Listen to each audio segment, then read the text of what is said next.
Ms. Brame, you are recognized for 5 minutes. Thank you. Good morning. My name is Madeline Brame. I am the chairwoman of Victims' Rights Reform Council. I'm also the mother of a homicide victim.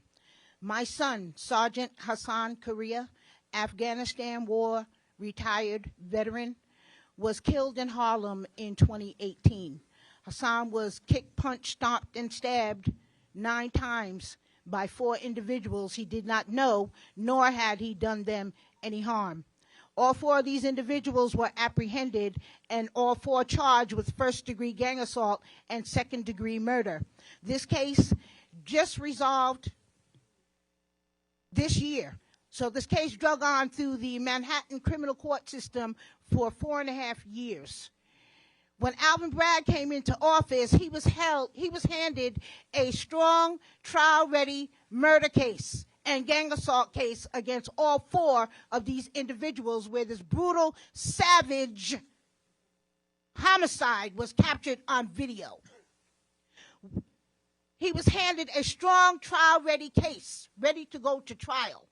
As soon as he took office, the case immediately began to unravel.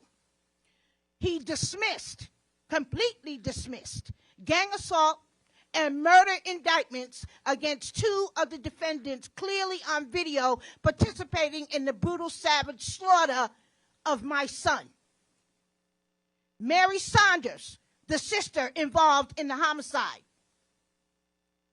He dismissed her indictment and recharged her with assault with a shoe and sentenced her to 1 year time served. Travis Stewart dismissed his gang assault and murder indictment and sentenced him to attempted gang assault. And he pled guilty and sentenced him to 7 years. Travis will be out in the next 18 months. Mary Saunders, this savage, is currently walking the streets of Harlem like she didn't just participate in the brutal slaughter of another human being. Home with her family, home with her children. If that's not a threat to public safety, I don't know what is.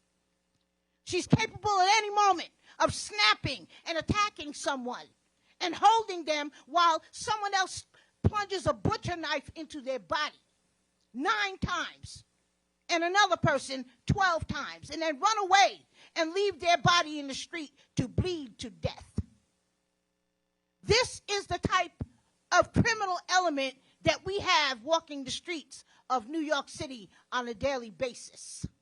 All types of criminal elements.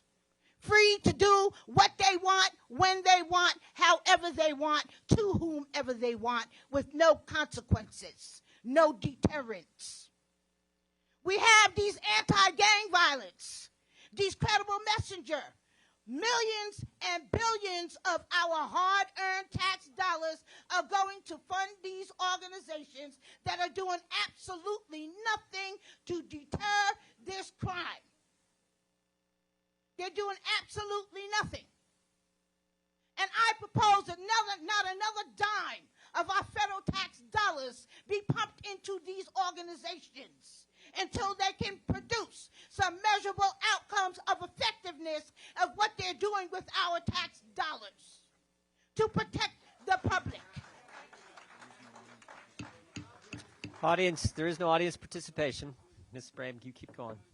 And as far as the Manhattan District Attorney's Office, if he's receiving 1 penny of federal dollars, you need to pull that funding until he starts doing his damn job and prosecuting crime.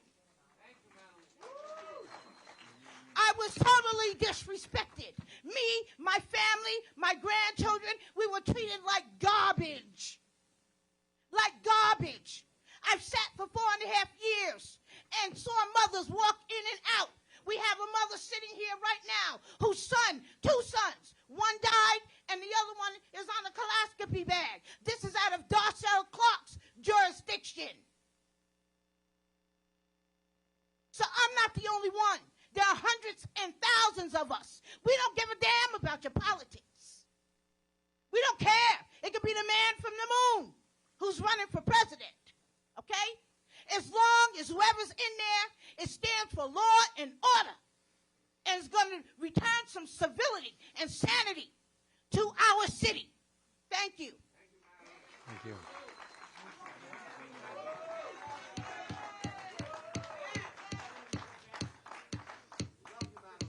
I've said it a couple times. The audience should refrain from Cursing. applause. I'm sorry. Ms. Brame, though, thank you for that powerful testimony. Mr. Holden, you are now recognized for your 5 minutes.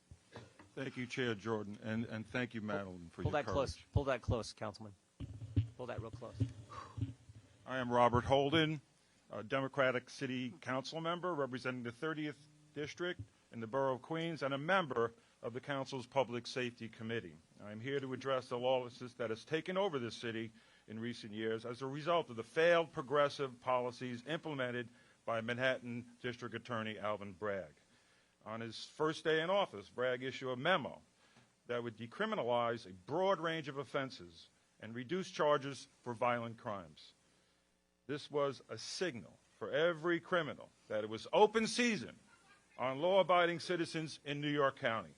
These failed progressive policies reverse 30 years of law and order delivered to the city by the hardworking men and women of the NYPD and professional prosecutors that put victims' rights ahead of criminals. Under Bragg, minor crimes such as resisting arrest, trespassing, fare evasion, prostitution are no longer prosecuted, which has led to a marked increase in criminal activity on the streets of Manhattan.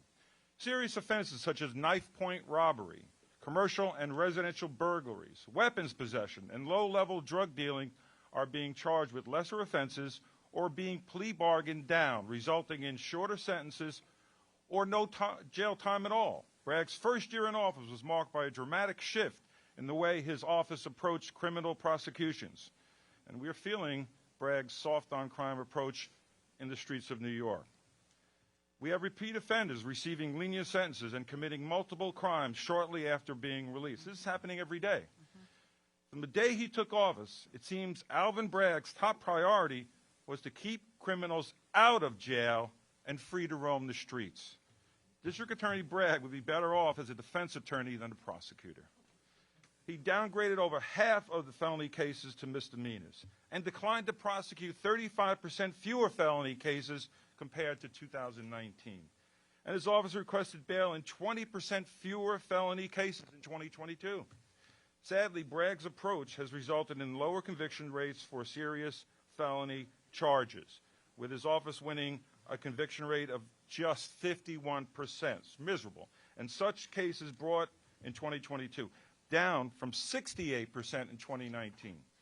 Even his misdemeanor convictions fell dramatically from 68% in 2019 in his office to 29% under his jurisdiction in 2022. It is important to highlight that we must compare numbers to pre-pandemic levels about crime to get an accurate picture of crime in Manhattan and throughout the city. Moreover, while stats show that crime is still much higher than before the pandemic, they do not tell the entire story. Mentally ill, homeless people verbally and physically attack people randomly on the streets and in the subway. Pharmacies lock up their products. The police officers also feel pressured to undercharge perps they arrest. This is a daily reality in New York. To address these challenges, we need our state legislators and district attorneys to prioritize public safety and work together to strengthen our criminal justice system rather than weaken it. The state legislature has failed us by passing laws that have weakened our criminal justice system and enabled criminals to evade justice. Federal prosecutors could help put more career criminals behind bars by charging the worst offenders with federal crimes instead of letting progressives like DA Bragg bring prosecutions under weakened state laws. We are losing people by the tens of thousands to safer cities and states that offer a better quality of life. We must take swift action to ensure the safety and well-being of our communities. I applaud the House Judiciary Committee for examining the failed progressive policies in New York City and the refusal of DAs like Alvin Bragg to prosecute serious crimes. Public safety is paramount, and the committee should take the appropriate action to ensure that justice is served and our communities are protected. Thank you for your time. Thank you, Mr. Holden. Ms. Fisher, you're recognized for 5 minutes. You may begin. Good morning, Chairman Jordan, Ranking Member Nadler, and members of the House Judiciary Committee. My name is Rebecca Fisher, and I'm the Executive Director of New Yorkers Against Gun Violence, the only statewide gun violence prevention organization in New York. Thank you for the opportunity to testify today. As a leader of New Yorkers Against Gun Violence, I have devoted my career to reducing gun violence in this state. I care deeply about the safety and well-being of New Yorkers and work day in and day out to support and uplift victims and survivors of gun violence. I am committed to the safety of New Yorkers, not only because it is my job, but because I am a very proud resident of New York City, and I am a parent raising my children here. Our team lives and works here also, and we all work with victims and survivors of gun violence and violence every day. We all want our city and our state to be as safe as it can be. We advocate for strong, sensible gun violence prevention laws and policies, and we also have a gun violence prevention education and victim service support program here in New York City public schools. Because New York State has strong leadership, we have some of the strongest gun violence prevention laws and programs in the country, and some of the lowest gun death and injury rates. New York ranks 47th lowest out of 50 states in gun violence rates. But New Yorkers are still being killed and injured by shootings each year, and that is because of the national gun trafficking crisis. The national gun trafficking crisis is largely the result of weak gun laws in other states and the fact that Congress has not enacted federal gun violence prevention reforms. Crime guns are illegally trafficked from weak gun law states in the South along the I-95 corridor known as the Iron Pipeline.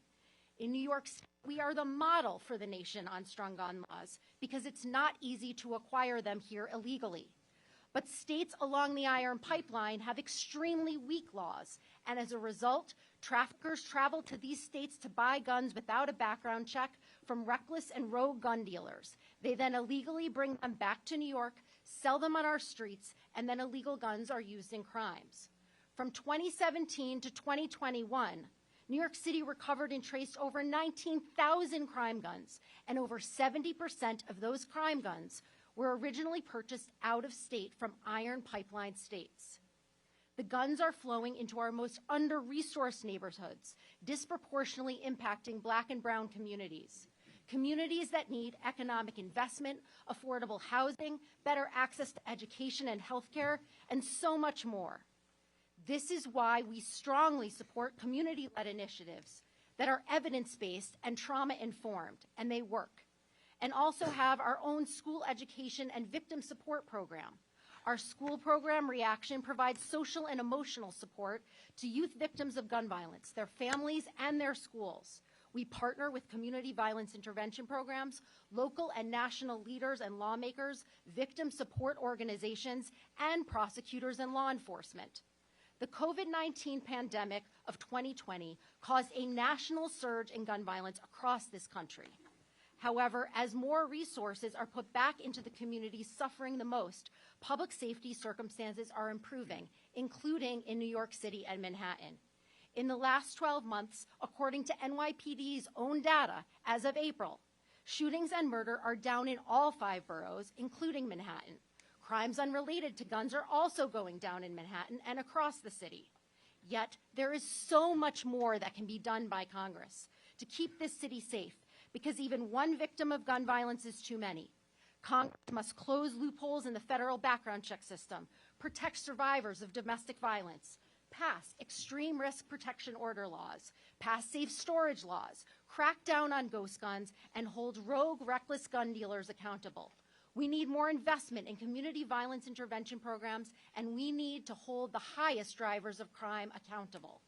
New Yorkers and all Americans, from Buffalo, New York, to Nashville, to last night's victims of the Dadeville, Alabama shooting, and every place in between, deserve to go to school, to the park, to their office, to a concert, to a grocery store, to their houses of worship, or to celebrate this nation's independence without the real and present danger of gun violence.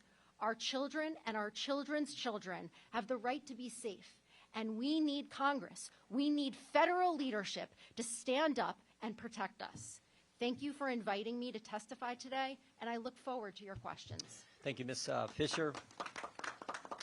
Thank you, Ms. Fisher. Mr. DiGiacomo, you're recognized for 5 minutes. You may begin. Good morning, and thank you for this opportunity to speak here today. I just want to say that, District Attorney Bragg took an oath to uphold the law and not to downgrade crimes that have an effect on victims of New York City. The Detectives Endowment Association has been saying this for 3 years now, that a lot of the laws that have been enacted here in New York City and New York State are counterproductive to the safety of the people of New York City. The bail reform laws. There is a direct correlation from when the bail reform laws were enacted to day one to the uptick in violent crimes across New York City. Shootings have increased. Gun violence has increased. Illegal guns coming into New York City has increased dramatically. But we talk about the 7 majors, the felony crimes that are affecting people in New York City. But as important as those felony crimes that are violating the people across this city are many low-level crimes that are not even being addressed that affect the victims for many, many years to come. Sexually related crimes on the subways and throughout the city streets are increasing. Assaults on police officers are increasing. I ask everyone in this room to think about your daughter, your wife, your grandmother, your sister, your aunt, riding on a subway train, trying to get to work, and being violated or groped. Just for that poor woman to try and prosecute this crime through the Manhattan DA's office, and that crime is reduced to a disorderly conduct, which is no more than a traffic ticket.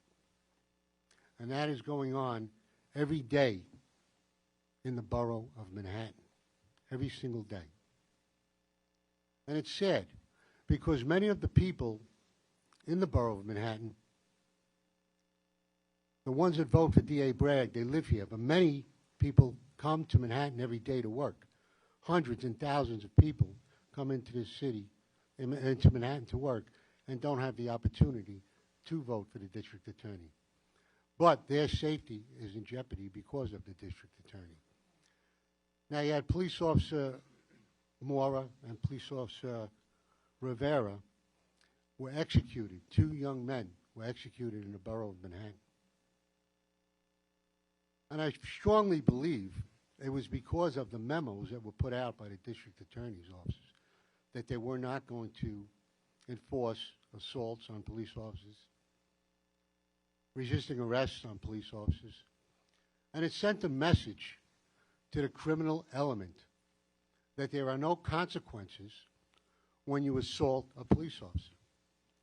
Now, my concern is the safety of my detectives and the people which we serve. And it's sad what's going on in this city, because we have to start concentrating on the victims of crime and not the people that commit the crimes. You know, it's very sad when people are afraid to come out of their house at night in Upper Manhattan or Lower Manhattan. And when defunding the police was popular, the New York City Police Department had a homeless outreach unit that was very effective. It took these homeless people off the street, got them food, shelter, got them the medication or the help that they needed. And because of the defunding of the police, that unit was disbanded. And now, when you walk through every neighborhood in Manhattan, there are homeless everywhere because they tied the hands of the police. laws have been enacted to tie the hands of the police. Our city council in New York City enacted a law called the Diaphragm Compression Bill, in which you have a non-compliant individual fighting you, and you can't put any pressure or touch the person from the bottom of the neck to the top of the waist, back and front. Now, I challenge anyone in this room to try and do that. It's impossible. But that law is enacted, and it's on the books. We also should have, back in the early 90s, late 80s, there was a narcotics problem. They appointed a special narcotics prosecutor. Because guns are so out of control now, we need to enact and appoint a special firearms prosecutor so everyone is on the same page in prosecuting gun-related crimes. I thank you. Thank you, Mr. DiGiacomo. We now recognize Mr. Borgen for 5 minutes. I'd like to begin by thanking Congressman Jim Jordan and other members of the committee for giving me the opportunity to testify. Nearly 2 years ago, on May 20th, 2021, I received a call no parent should ever receive. On the other hand, my son Joseph, who quickly told me he was okay, but sad to be beaten out of Times Square. He was needing medical attention. He handed the phone to the NYPD, who were extremely helpful and very supportive, and did the best they possibly can. I was told they'd bring him to the emergency room at Bellevue Hospital. Without hesitation, I made a straight beeline straight to Manhattan, got in my car, and drove to Manhattan. I got to the hospital. It was hard to believe what my son looked like. His face was beaten. His face was sprayed with mace. They punched him. One fella hit him with crutches. In Times Square, broad daylight, all because he was wearing a yarmulke going to a pro-Israel rally. Now, I'm in New York my whole life. I'm 57. Never had problems like this. It was just very shocking to hear this. It was just like horrible, horrible thing. My wife and I, my wife was at home. She couldn't come with me. It was COVID. Only one person go to the hospital. I sit in front of the community, 2-year anniversary of the attack rapidly approaching, and the ongoing struggle with D.A. Bragg. This has been going on for 2 years. They have a film of this in black and white from people on the street in Times Square. It's an open and shut case. And D.A. Bragg is just schlepping this case along with no solution, offering deal after deal. One fella, Wasim Awade, was hitting my son with crutches, was offered a sweetheart deal, didn't take it yet. He was let out on probation. As he's getting out of the court, as he's getting out of jail, the friends are dancing with him on his shoulder. He said, I will do this again. I will do this again. He had no qualms about doing it again, about beating up another Jewish person. And in fact, while he was out on bail, he had an incident with a road rage with an elderly man on the street. Bragg brought him in, again, nothing. Just go out and behave yourself. This just emboldened him to act, and he doesn't care. I've been in 3 court hearings, and basically nothing has happened in 3 court hearings here in Lower Manhattan, a couple buildings down. And it's just very disheartening that I sit here today and nothing is getting done. My son Joseph was invited to the White House to appear in front of Joe Biden, our president, and a bunch of Kamala Harris and so forth. And this was not a partisan issue. There's an issue where they were beating up Asians in New York nonstop, no repercussions. Beating up Jews, pushing people in the subways, in the tracks, no repercussions. It's hard to understand what goes on. And here one fellow was offered a deal, no jail time. He only punched my son once. This is what Bragg was offering to someone. Hit my son once. Okay, one time. Okay, we'll give you a slap on it. You go and play video games for 6 months. It's just disgusting. Now, in the past couple of years since the incident happened, my son had surgery on his wrist. He likes to play basketball. He's very uncomfortable to play basketball. And it's just, among other things, it affected his whole life. It's just a terrible, terrible thing. He has physical therapy 3 days a week. And these 6 individuals are walking the streets, roaming around, like nothing, not care in the world. And it's almost 2 years. I mean, unfortunately, down to Madeline, so it's 4 years. It's horrible. They're pushing plea bargains back before nothing gets done.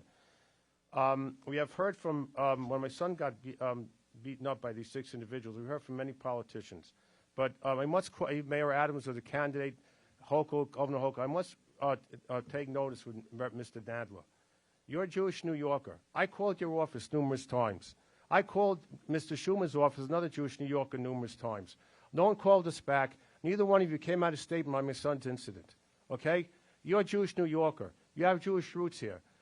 Behavior like this enables D.A. Bragg to just do whatever he wants to do. If you guys would have come out with a statement from Washington and said, we condemn this beating to Mr. Morgan's son. We condemn we condemn this act. Maybe Mr. Bragg would have taken this case a little more seriously, and I call you out on it. And most of my friends, I am so disheartened with you and Mr. Schumer, you don't understand. We wouldn't vote for Mr. Schumer again if we stood on our head. And if I lived in Manhattan, I wouldn't vote for you either. And I will tell you something else that bothers me. Everybody's here with gun control. Somehow the criminals can get guns. But the average person in New York can't get a gun. I just came back from Miami after 2 weeks. All my friends who moved out there, many of my friends, all have gun licenses. And there's a deterrent there. If someone goes after you, there's a chance that the person they're going to attack has a way to defend himself. Here in New York, we can't get guns. The criminals walk around shooting people, get guns nonstop. It's unbelievable. And a gun charge comes to Mr. Bragg, misdemeanor, no problem, walk the streets. I remember Plaxico Burress, if you remember, the New York Giants was a wide receiver. He was in a nightclub. The Giants were 10-1. He went to a nightclub, accidentally shot himself with a gun. I think Robert Morgenthau was the DA at the time. Plaxico Burress went to jail for 18 months, if you remember. He was a football star in New York. They need him. They would run the Super Bowl again. Here in New York now, you come with a gun, okay, don't do it again. We'll see you again. It's just this disgusting, and it's a chutzpah what goes on. It's a Jewish word, chutzpah. What goes on in this district, I haven't been in Manhattan for social events. I will not come for a restaurant. I'll not come to the garden for a ball game. I won't go to a Broadway show. I will not set foot in Manhattan. I have a friend of mine who likes to go to Broadway shows, matinees. You know what they do now? They get a group of 30 people. They get on a bus, park in front of the theater, walk into the theater. Don't walk around. They then get on a bus, go to a predetermined restaurant, and they walk out to the restaurant, go on a bus, and go home. That's all the interaction I have in Manhattan. I would just like to say thank you for listening to me, and I hope some good comes from this. Thank you, Mr. Morgan. We please pass along our best to your son. The chair would just ask the press. We'll plenty of opportunity to get all the pictures, all the whatever you want. But if you could just maybe stay back a little bit, particularly when the witnesses are testifying, I think that would just in appreciation of the witnesses taking time to be here, that would be much appreciated by them. Mr. Kessler, you are recognized for your 5 minutes. Thank you, Chairman Jordan and Ranking Member Nadler. Pull that mic close, Mr. Kessler. Thank you to members of the committee and to fellow witnesses, some of whom have suffered the deepest and most unfair personal losses. And thank you to Kylie Murdoch, my research assistant sitting behind me. But to members of the committee, I've got to ask, why are we here? Why are we in New York City? Yes, in this massive city of 8.5 million people piled atop each other on a speck of land barely 300 square miles in size, awful things happen, awful crimes happen, awful losses are suffered. But as unfortunate and tragic as it is, we live in a violent country like no other advanced nation, and the fact is that New York City is not only safer than most large cities in America, it is safer than most cities of any size, and on a per capita basis, New York City is safer than most of the states of the members sitting on the dais on the majority side. In 2020, for example, New York City's murder rate was 18% below the national average for the entire United States. Mr. Chairman, Ohio's murder rate was 59% higher than New York City's. Louisiana's murder rate was 251% higher than New York City's. The murder rate in Texas was 42% higher than New York City. South Carolina, 126% higher. Florida, 32% higher. Kentucky, 70% higher. North Carolina, 57% higher. Indiana, 72% higher. Arizona, 35% higher. Alabama, 119% higher. A hearing about the ravages of crime could be in Alabama with its towering homicide rate and a mass killing that just happened yesterday, or Louisville, where 5 people were murdered in the blink of an eye at a downtown bank, or the murder capital of California, which is not Los Angeles or San Francisco or Oakland, but in Speaker McCarthy's district of Kern County with its county seat of Bakersfield, and it has been the murder capital of California for 6 years running. I'm focusing on the year 2020, but it's not just that 1 year. It's the entire century. From 2000 to 2020, if New York City was a state, its murder rate would rank smack dab in the middle at 22nd in the nation and be about 1/4 the murder rate of the entire state of Mississippi. And the borough of Manhattan is even safer than the rest of New York City. From 2000 to 2020, Manhattan's murder rate would rank 30th among the 50 states. I need to say a word about guns and about the politics of crime because A, 79% of homicides are by firearm, and B, I had both the pleasure and misfortune of working on the Mike Dukakis for President campaign, and I know how potent and irresistible the issue of crime is in politics. If someone is a victim of a gun crime in New York City, dollars to donuts, that gun was not originally purchased in New York State. And I'll double down and bet that crime gun originated from either Florida, Georgia, the Carolinas, or Virginia. There is massive gun trafficking that ferries guns from those 5 southern states with weak gun laws up I-95 to states like New York, New Jersey, Rhode Island, Connecticut, and Massachusetts. And I know this because in 1996, I was working for a Brooklyn congressman from Park Slope named Chuck Schumer. And we FOIA'd the FBI data for every gun in America that was recovered in a crime and successfully traced. And we uncovered gun trafficking patterns all across the nation. And practically nothing has been done legislatively ever since except to make it harder, much harder, to get data on the origin of crime guns. That brings me to the politics of crime. Wouldn't it be great if this hearing was about how illicit guns are trafficked to places like New York City, Newark, Boston, Philly, Chicago, and how those guns terrorize the innocent people living in those places and elsewhere? That's the sort of thing Congress would do if it really cared about what was happening with regard to crime in New York City. Mr. Chairman and Mr. Nadler, there are 8.5 million people living in New York City on this tiny plot of land. Bad things happen here. No doubt. But the miracle of New York City is how well this enormous chunk of humanity mostly gets along and suffers less crime than much of the nation. Thank you, Mr. Chairman and the committee. Thank you, Mr. Kessler. We will now proceed with 5-minute questioning. We're going to try to move through pretty quick and, like I said, stick to the 5 minutes with members. If any of our witnesses need a break, water break, restroom break, just let us know and we'll do that. We can maybe go one at a time and keep going, or maybe we'll take a 5-minute break. Just signal us and let us know. Chair now recognizes the gentlelady from Florida, Ms. Lee. Thank you, Mr. Chairman, and thank you to all of our witnesses for being here today and being willing to share your stories with us. I served my community as a prosecutor and as a judge, and a prosecutor has an absolute responsibility to work with the men and women of law enforcement to uphold the law, to protect the community, and to consult with crime victims and their families to be sure that their voices are heard in our criminal courts. When crimes aren't prosecuted and when judges are prevented from setting appropriate bail, or when violent criminals are released out on the street and allowed to reoffend because of reckless bail policies, the criminal justice system is failing victims of crime. But it is not just my work as a prosecutor and as a judge that informs me for this hearing today. I am also a mother. And we need to begin this hearing today by remembering that the victims of these soft on crime policies, the victims of these reckless bail reform policies, aren't just numbers. They are people and lives that are forever harmed or lost. Each of them reflects a failure in our criminal justice system. With that, Ms. Brame, I would like to return to your story.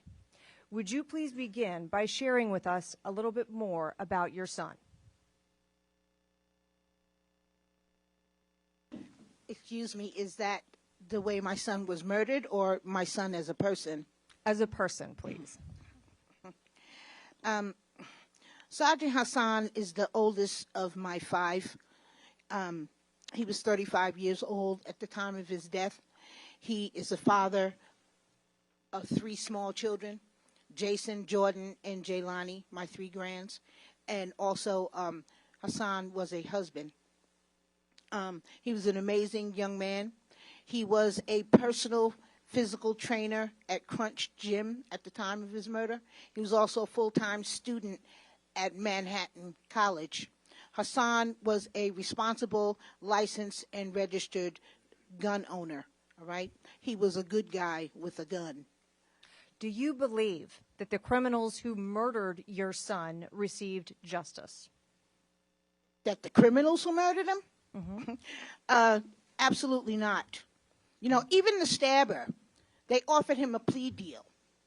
Instead of the 25 to life, he copped out to 20 years. Okay? The other brother is the only one who actually went to trial, and he blew trial. He lost trial, and he also got 20 to life. All right? And so, but two of the other defendants got completely away with what they did to my son. If you take a life, you do life. Okay? There should be no plea deals for murder. And what Those about cases need to be brought to trial.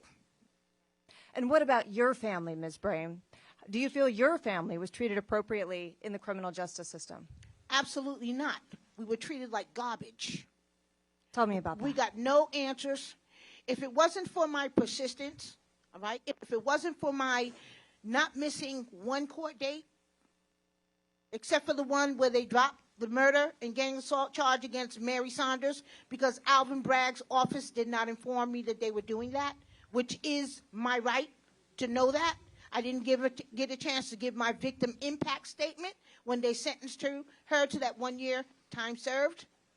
Okay? So they treated us like garbage. They didn't reveal any information. I had to do a lot of research myself. That's one of the reasons why I formed my Victims' Rights Reform Council, to help others and families of homicide victims, to help them navigate that court system, because we got no services. There is no services in New York City for victims. If there is, I have no idea what they are. Thank you, ma'am. Councilman Holden, you've called for legislation that would give judges more discretion when setting bail conditions for defendants who may pose a threat to public safety. Would you tell us a bit more about your proposals and why you believe they are important? Well, New York State is the only state in the union that a judge cannot consider how dangerous the defendant is. So if he's committed a number of crimes before, the judge can't consider that. The only state in the union. So that's why you have repeat offenders out on the streets. This is so ridiculous, so absurd, that a judge cannot consider how dangerous an individual is who is arrested.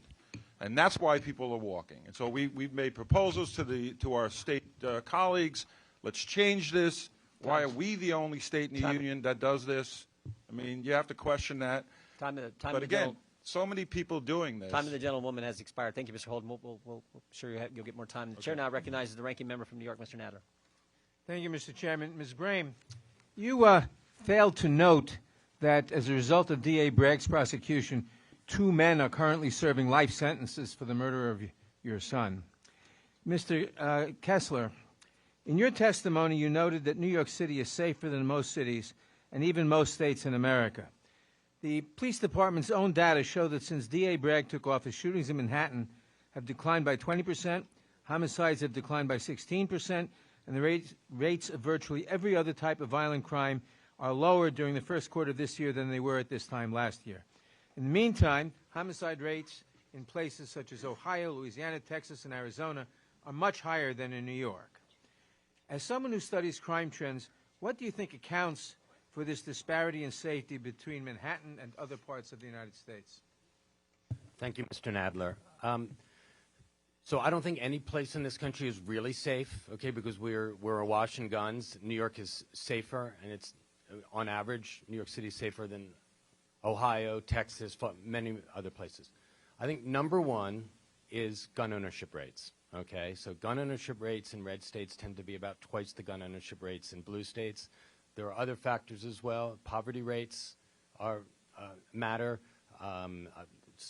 Educational attainment is often a correlation with crime. And I also think that in certain states, cities in those states are starved for resources because, frankly, the governors don't really care about getting votes in those states. And so I think some of the urban areas in southern states, the amount of police that they have per capita is far less than in places like New York City, and all the resources for schools and after-school programs. But I think number one is gun ownership rates. Thank you. How does New York City's murder rate compare to the national average? New York City's murder rate is 18% below the national average, and I believe has been below the national average every single year since 2010, and I think several years before that, between 2000 and 2010. How about assault? The assault rates are lower. And burglary? Burglary rates are lower. Larceny? Lower. And rape? Lower. And how do the incidence of those crimes in New York City compare to the national average? In all of those cases, New York City's rates are lower. How does New York City's murder rate compare to that of Ohio? New York City's murder rate in 2020, I should say Ohio's murder rate in 2020 was 59% higher than New York City's. And what about the rate of rape in Ohio compared to New York? The rate of rape in Ohio was 280% higher. Than in New York. And assault? 34% higher. And burglary? 146% higher. And larceny? 346% higher. Than in New York. Than How in do New the York City. incidence rates of those crimes in New York City compare to the national averages? Okay. New York City's murder rate is 18% below the national average. Rate of rape 58% lower. Rate of robbery is 102% higher. Rate of assault 16% lower. Rate of burglary 44% lower. Rate of larceny 71% lower. Rate of motor theft 58% lower. So lower on 6 out of the 7. Now, let's talk specifically about violent crime. Based on your review of crime data, does New York have a higher or lower rate of violent crime than Florida? Lower. And what about Louisiana? Lower. Kentucky? Lower. Arizona? Lower. North Carolina? Lower. If you were able to decide or given a choice of where to hold a hearing about violent crime in America, what are some of the cities or states where you think a hearing would be most needed and most effective, and why? Well, I think you could certainly hold hearings in places like,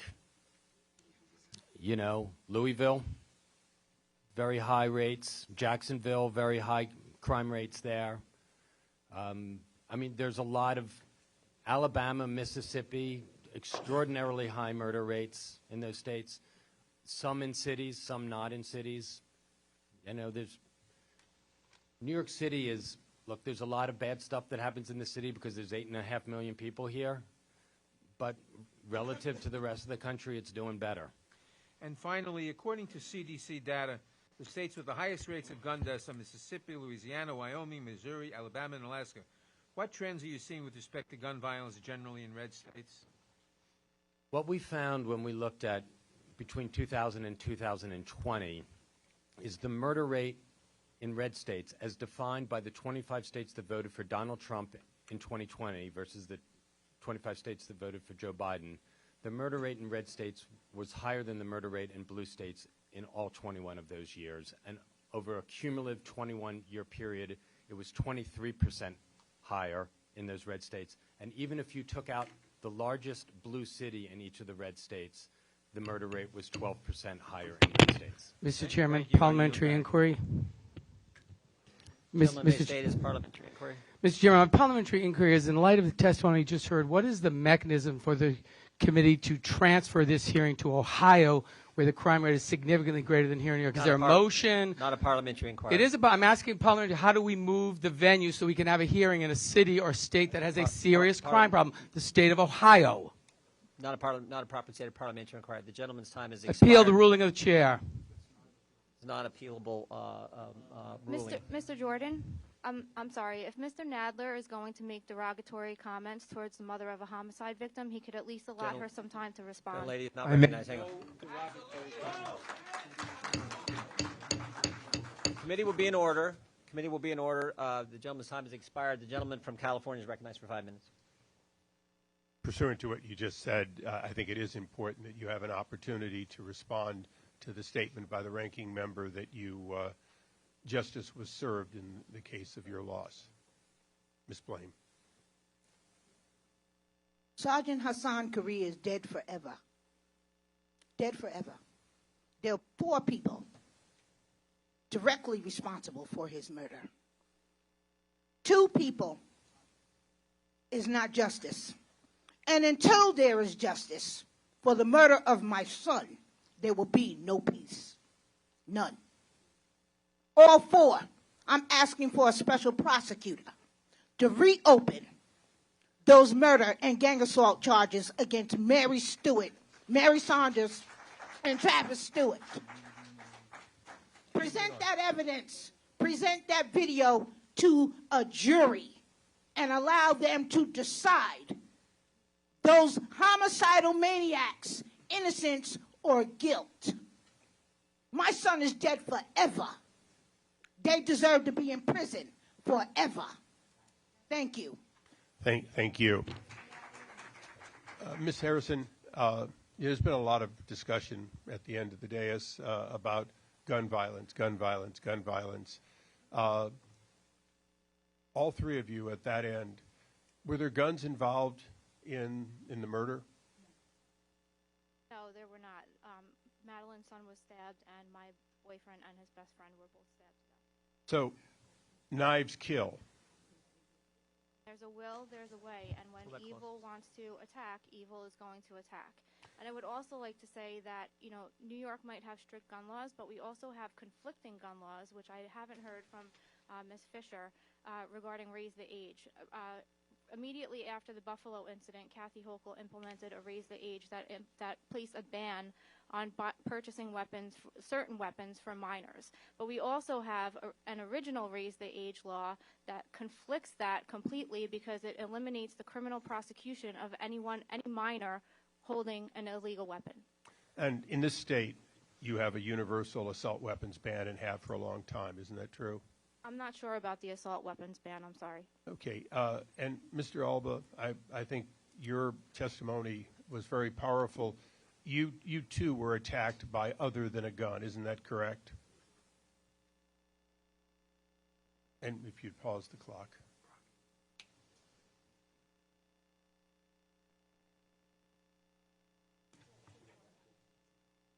That's correct. I'm sorry, I can't hear you. There was no gun involved. And your response that saved your life was also not a gun. Is that correct? Well, I appreciate the fact that you were able to respond. In New York, if I understand correctly, even though you were operating a store, you were not allowed to have a weapon to protect yourself in the way of a gun. Is that correct?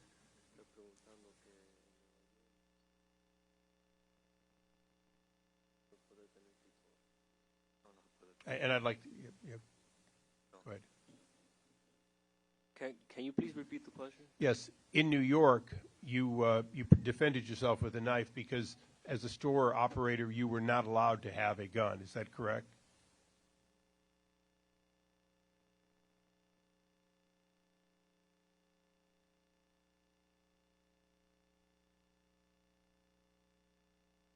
Okay. But you don't own a gun. Is that correct? Yeah, he doesn't own a gun. He doesn't really know much. Okay, thank you. And then I think, Mr. Holden, you probably could answer this. According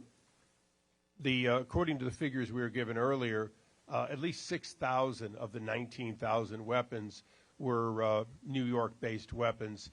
Is it true that guns go missing and get stolen and get straw purchased here in New York in spite of the most stringent laws in the country? Exactly. You're not going to get every gun off the street. The iron pipeline is a problem. We know that. But a lot of guns come from New York City. A lot of guns are made in New York City, put together in New York City. The problem we have in New York State and New York City is we have some of the toughest gun laws in the nation, but they don't enforce them. The courts are not enforcing them. The DAs are not enforcing them. So this is a big problem. You have multiple shootings, one individual, 5 arrests for shootings, and he's back on the street. Well, and how is that working? Yeah, and Mr. Giacomo, you represent so many of our brave men and women in blue. Can you comment on that failure to enforce existing laws leading to the kind of both gun and non-gun violence that New Well, York is seeing. Like we said earlier, it was brought out in the hearing that New York City police and detectives took an amazing amount of firearms off the streets. And every time they do that, they put their life in harm's way. They confront an armed felon, and they put their life in harm's way. Just for that individual to walk out the door the next day and again get a firearm and use it either in a robbery or in a gang-related violence. And Mr. Chairman, I'm not going to take all the time that should have been paused, but I do want to comment that a lot has been made about moving the venue or other places we could be, and I will reiterate on behalf of my colleagues on the other side of the aisle, yes, we could be having this in Los Angeles. Yes, we could be having it in San Francisco. There are other places around the country in which systematically district attorneys are not enforcing the laws and leading to the kind of terrible stories we're hearing here today. I yield back. Gentleman yields back. The gentlelady from California, Ms. Lofgren, is recognized. Thank you. Thank you. I do think that there is a reason why we're in this jurisdiction. But first, let me just say, all of us on this committee, no matter our party, are opposed to crime, and all of us have sympathy for victims of crime. But I will say also that we don't have jurisdiction. The federal government does not have jurisdiction over state and local prosecutions. That's up to the voters of each state and each locality. But if we were going to have a hearing that we have no jurisdiction to deal with, I think we might go to a place in the Speaker's District which has much higher crime rates than New York City. As has been mentioned, Bakersfield has a homicide rate of 13.7% per 100,000 people. New York is at 5.5 for the same amount of residents. And I'll note also that 100% of the fatal officer-involved shootings involved a gun. Mr. Jordan, in his opening statement, mentioned his sympathy for the police. We all have that. I also have sympathy for the officers who defended us against a MAGA mob, unlike some members on the other side of the aisle.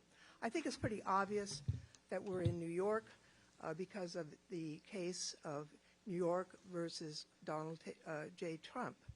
But I'm also worried that we're not here about guns, because 80% of all the murders in the U.S. are committed with a gun. We had 150 mass shootings so far this year. Our colleagues on the other side of the aisle have prevented any kind of sensible gun violence legislation from passing to keep us safe. Now, we're not the only country in the world with people who want to do bad things or with people who are unstable, but we're the only country in the world that has mass shootings practically every other day, and that is something that's within our jurisdiction, and we ought to take some action. This is a choice that we are making to allow all the children of America to go into school worried that they're going to be the victim of a mass shooting, and it's a scandal that we have done nothing about it. Now, talking about the people versus Donald J. Trump, we don't have jurisdiction over that either. That's something that is a local prosecution, and it's entirely improper for the federal government or any committee of the United States to try and interfere in this matter. So having said that, I want to talk a little bit more about, or ask a little bit more about gun violence and what can be done about it. Ms. Fisher, it's been suggested, or Mr. Kessler, either of you, that somehow having more guns would make us safer. Do the statistics actually back that up, that having more guns makes for a safer community? States with strong gun laws have lower rates of gun violence. And one of the things that's important to say here is that crime is going down in New York City, thankfully. But there is more that can be done by Congress to enact strong universal background checks, a strong extreme risk protection order law at the federal level, and to fund state laws. There's more that can be done to enact safe storage laws and to combat the trafficking crisis. And Congress is standing idly by and not doing anything. Let me ask you about, some of our colleagues have suggested that we defund the prosecutor's office here in Manhattan. It's my understanding that the majority of the funds comes from an annual grant to the office's Witness Aid Services Unit that provides services to victims of crime. What would the impact be of eliminating those services, if you know, Ms. Kessler? Or Fisher? Ms. Fisher? Sure. We need to be investing and putting more resources into victim services and supporting victims.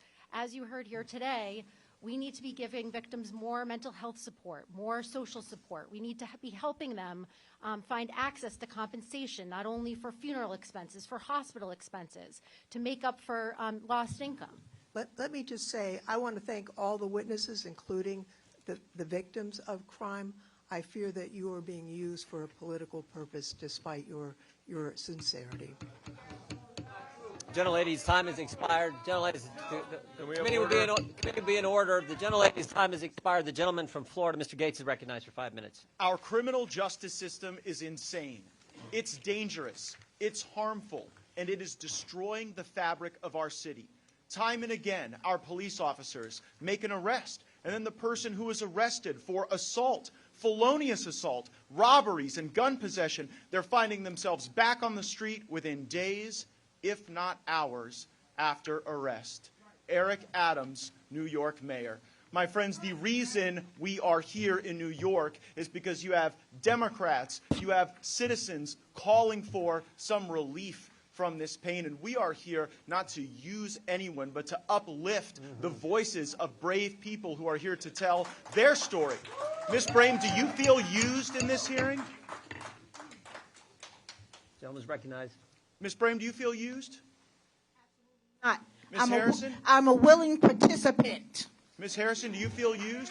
Tell you what, let me ask you it this way. Do you feel more used by this committee hearing, or do you feel more used by a criminal justice system that allowed people to kill people that you love and care about with no consequence? The latter, and I'm beyond grateful for the opportunity to testify here on behalf of victims, because the Democrat Party, including Mr. Nadler and everybody here today, has ignored us in this city. And we need federal oversight. We need help. We're not getting any kind of help. And the services that she wants to keep funding are not being provided to the victims. I have a woman sitting outside who is a victim of domestic violence, who was conned by an immigrant, and she is receiving no services whatsoever. So until we get a thorough audit to the outcomes of the services being provided, no, we need to find out what's going wrong and get the services to where they need to be. I am not here to criticize any New Yorkers, except maybe one, and that's because so many New Yorkers will soon become Florida voters. This is an iconic city. It's actually our nation's most iconic city. And it's not because of the beautiful architecture, and it's not because of the geography. It is because the sense of hustle that is so inherent to the people who come to New York to achieve their dreams. And increasingly, that hustle is being replaced with fear. Councilman Holden, you and I are from different parties. If we talked about 1,000 things, we'd probably disagree about a vast majority of them. But here's my simple question for you. Is fear a rising feature of life in New York, or is fear a declining feature of life in New York? It is increasingly worrisome what we're going through in New York City. Fear is an everyday event in New York City. Taking the subway. My wife is Asian American. She will not get on the New York City subway. My daughter will not get on a New York City subway for fear because many Asian Americans have been attacked. But Mr. Kessler says there's just a lot of people here in Manhattan. You just have to take it. You just have to understand that this is going to be a violent place. Which I found that insulting. Well, Mr. DiGiacomo, you're here as the voice of law enforcement in many ways. And since the days of Cain and Abel, there has constantly been a violent criminal element as some feature of American society. And the lives we all get to live are lashed to whether or not we put that violent criminal element in charge or whether or not we constrain it for the sake of people who want freedom. And so my question for you is, when the day one memo of Alvin Bragg changes the way resisting arrest is treated, so people can resist arrest against law enforcement and not actually face a consequence for that, what does that do to the enterprise of policing? Well, it makes the officers and the detectives on the street, their job, that much harder. Everything becomes confrontational or physical, and they put themselves, the police officers and detectives, are in harm's way. Well, now, we don't want to do that, but I have only a moment left, and I have to address this matter of crime rates that my colleagues keep talking about. And to the extent that there is an impact on crime rates in major cities, I would suggest that that is exactly what you get with the Sorosization of the United States justice system. And in places like New Orleans, Louisiana, in places like Tampa, Florida, in Jacksonville, Florida, in Tucson, Arizona, increasingly George Soros is putting in upwards of $40 million to elect 75 DAs to be able to engage in these downgrades. And by the way, not only are they downgrading the violent things, they can't even win the cases they try. Mr. Holden, you pointed out the fact that Alvin Bragg is actually terrible at losing in court, and since I don't have time, I would ask you for the record, since he keeps losing all of his cases, we might opine as to why, and we might seek a better utilization of the federal resources that we provide. Thank you, Mr. Chairman. I yield back. Gentleman yields back. The chair now recognizes the gentlelady from Texas, Ms. Jackson Lee. Thank you very much, Mr. Chair. Let me indicate I abhor crime. I abhor victimization, the victims that suffer. I want to prevent crime. I want to pay tribute to all of the law enforcement in this room and outside and those in Houston, Texas, from where I come from, of which I have a deep and abiding affection and relationship with. As a Democrat, I will not sit here, as my predecessor said, Barbara Jordan, and see the demonization of the Constitution, the destruction of what we believe in and our values. I want to stand here and be supportive of everyone who is before us, but I want to do it in a way that is befitting the patriotism of this nation. The very soldiers that are on front lines wearing uniforms are people of color and otherwise. I abhor anti-Semitism, if you will. I abhor people being violated through domestic violence, and it was Democrats who fought extensively for the Violence Against Women Act, which has put a lot of money in the state of New York and other states. Let us work together. Let us find facts that really address this question. And that is what I'm going to try to do. First, I think it is important to note that the monies that the Republicans want to cut are monies that would help victims. We don't want victims, but we need to have resources. My own crime victims in Houston say, we're lonely. We need to be taken care of after the incident. And I agree. And I brought money to the Houston Police Department. Let me ask Ms. Vaughn, there are many things that we can do better. Excuse me, Ms. Fisher. There are many things that we can do better. And I clearly like you to talk about the importance of a storage bill. I've introduced the Kimberly Vaughn Safe Storage Act. What does that do in terms of bringing down gun violence? Thank and you, my time is short, so I appreciate it. Thank you, Representative. We need safe storage laws to ensure that children can't access guns that shouldn't have them, to ensure that individuals who are in crisis can't access them and potentially commit suicide and mass shootings. Safe storage laws work. We have a strong one here in New York State, and Congress should enact one as well. And can I just ask a yes or no, are mandatory red flag laws good? Yes. Should we rush to Washington and implement a ban the assault weapons? Yes. And can we do better in passing stronger gun safety legislation? We know we've had one bill, but can we do better? We absolutely can do better, and we need comprehensive reform, and we need it urgently for all Americans. Mr. Kessler, can you quickly respond to the question of violence? Can you, under oath, as you've taken, affirm that violence or gun violence in a myriad of ways is going down in this state? I just want to hear you say it again. Yeah, it is absolutely true, and it's also 18% below the national average in New York City. And New York State has a far lower murder rate than the country as a whole. Quickly, thank you very much. Ms. Fisher, what percentage of guns are found in New York come from other places? Over 70% of guns that are used in crimes in New York City and across New York State come from out of state the iron pipeline from weak gun law states, including Florida and the Carolinas and Georgia. Let me ask the Councilmember Holden, thank you for your service. You said you're a lifelong New Yorker? That's correct.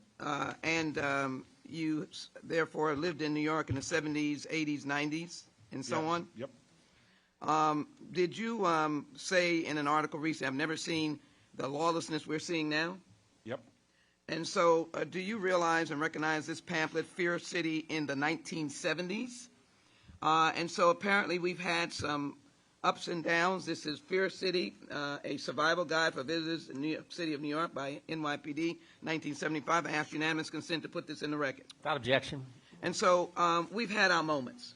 We do better if we work together rather than we cast about what is bad and what isn't. Let's work together. Let's get the funds. Let's get the appropriate justice for these victims. Let me quickly go to this point. We are here wrongly because you're here rightly. You are here rightly. But we're here wrongly because District Attorney Bragg, because of Trump, has been called, he called him, a saurus-backed animal, a dog whistle. And then, of course, other Republicans have followed likely. By the way, Republicans have threatened to defund the ATF, alcohol, tobacco, and firearm, that does a lot on trafficking. This office, because of these threats, white powder has come. He's had threatening and racially charged calls into the district attorney. I indicated to you my belief and love in democracy. I want justice for you.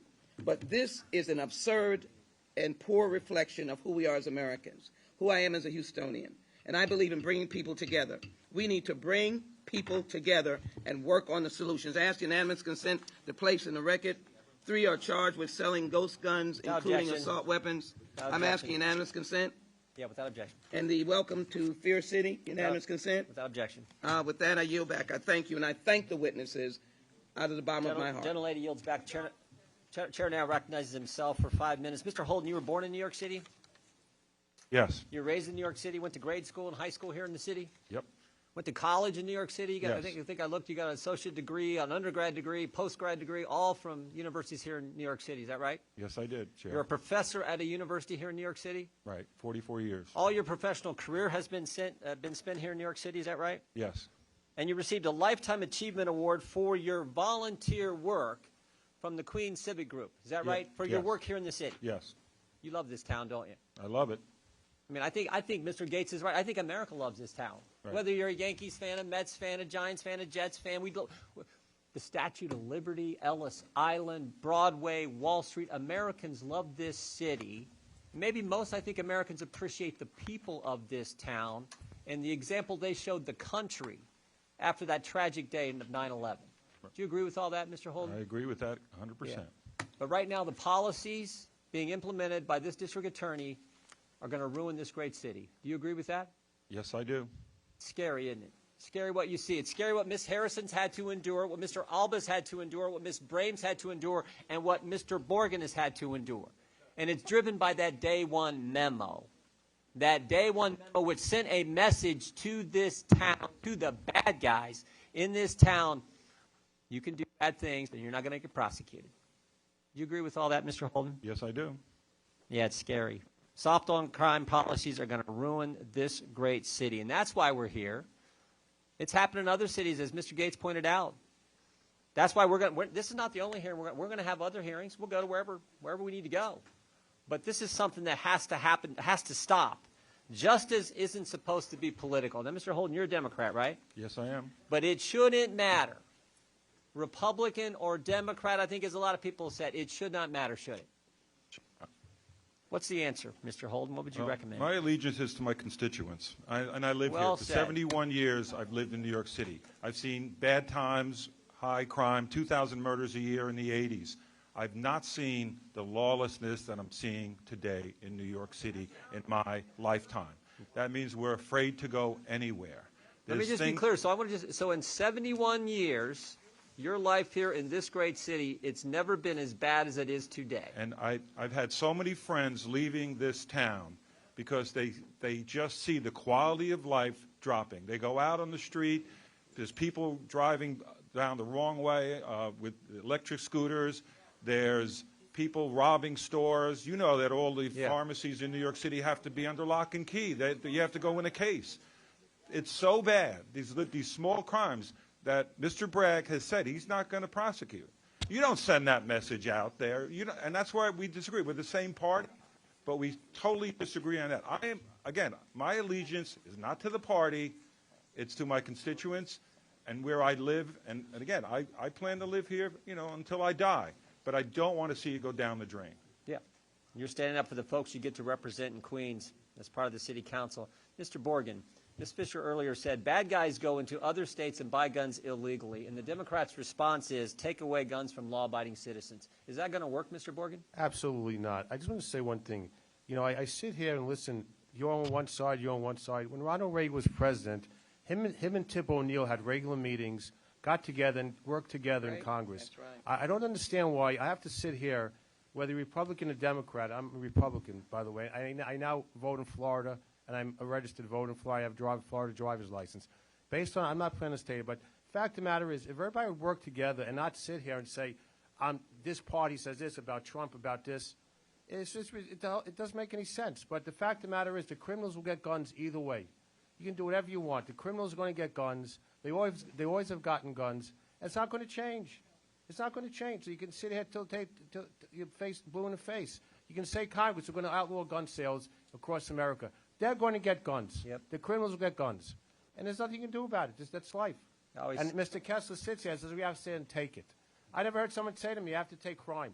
I live in Long Island. Crime has now come to my area out in the 5 towns, in a very nice suburban area. We have had robberies now in stores, and now the crime is coming toward me because I guess New York City's tapped out. They can't rob the pharmacies anymore. But they're going to get guns, nothing you can do about it, absolutely nothing. Bad guys aren't necessarily stupid, they're just bad. They're going to figure out a way to do bad things. And the key is to put bad guys behind bars so they can't harm others. And when you send that message, things get better. There's a segment of society that's always going to be criminals. It's been from day one. Nothing you can do about it. But if Mr. Bragg would lock people up, it would save a lot of headaches in New York City and save lives. Thank you, Mr. Borgen. Gentlemen, the chair now recognizes the gentleman from Georgia, Mr. Johnson, for 5 minutes. Thank you, Mr. Chairman. Mr. Chairman, this is a sham hearing. It's not about crime in New York.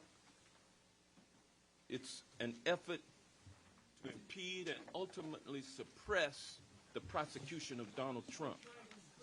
And if you don't believe it, then all you need to do is connect the dots. First, Manhattan District Attorney Bragg announced his criminal charges against ex-President Trump.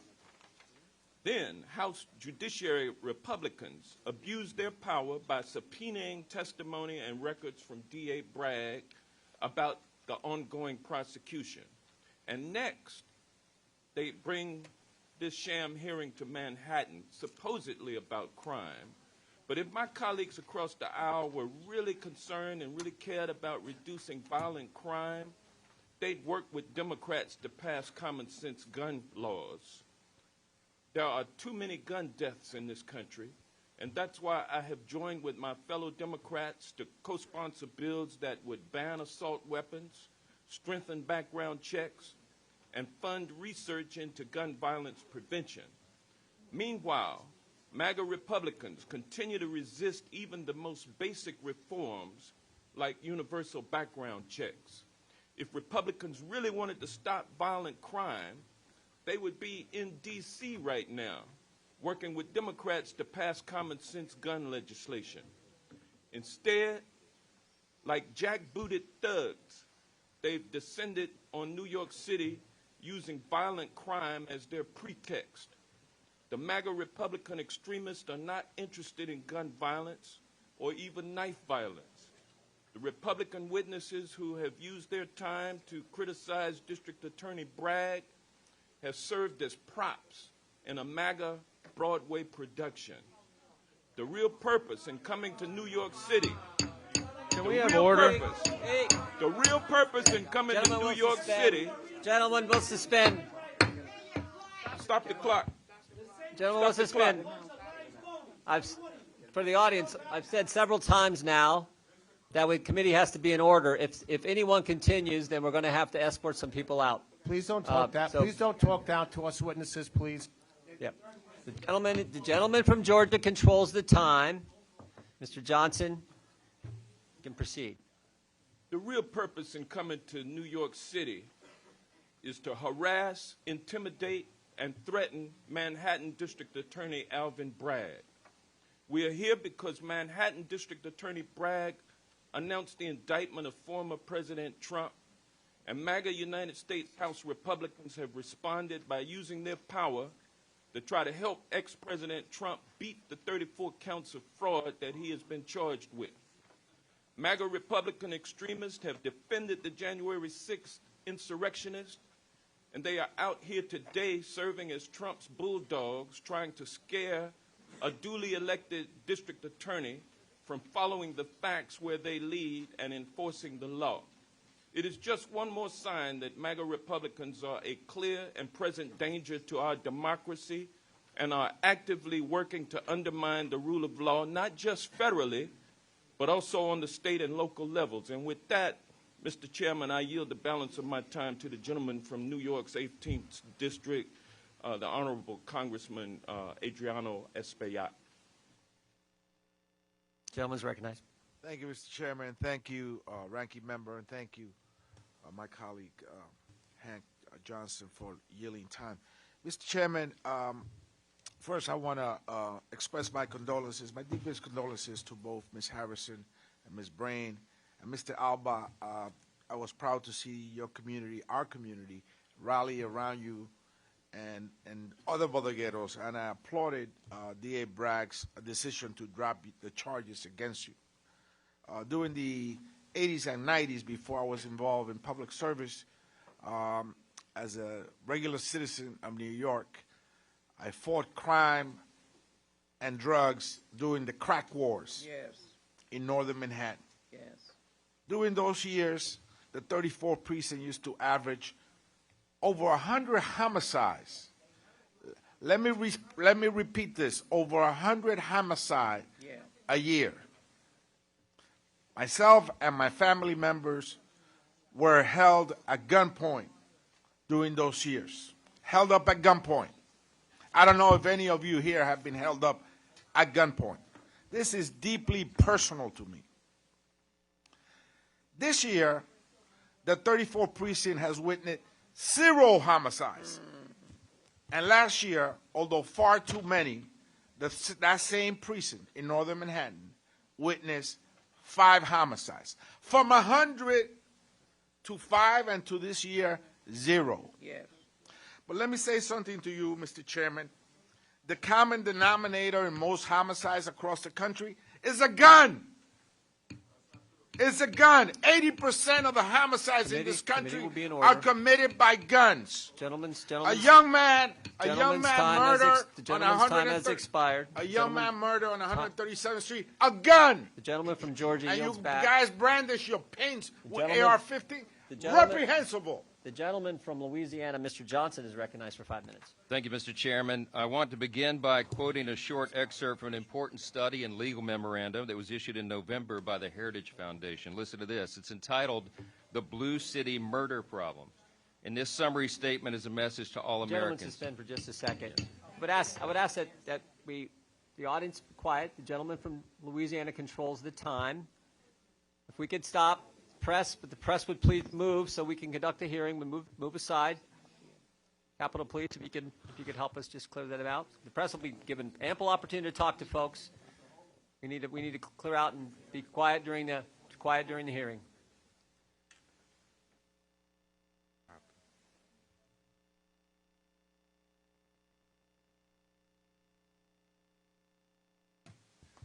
Committee will be in order. Gentleman from Louisiana is recognized for 5 minutes.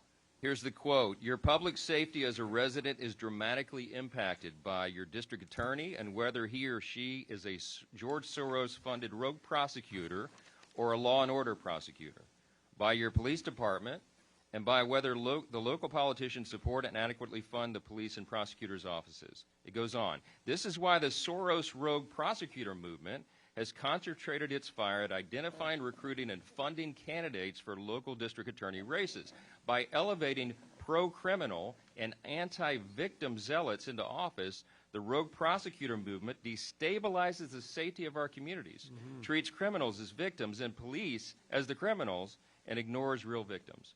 America's sky-high murder rates, for example, are almost exclusively cabined in cities run by Democrats and with Democrat district attorneys, many of whom are bought and paid for by George Soros.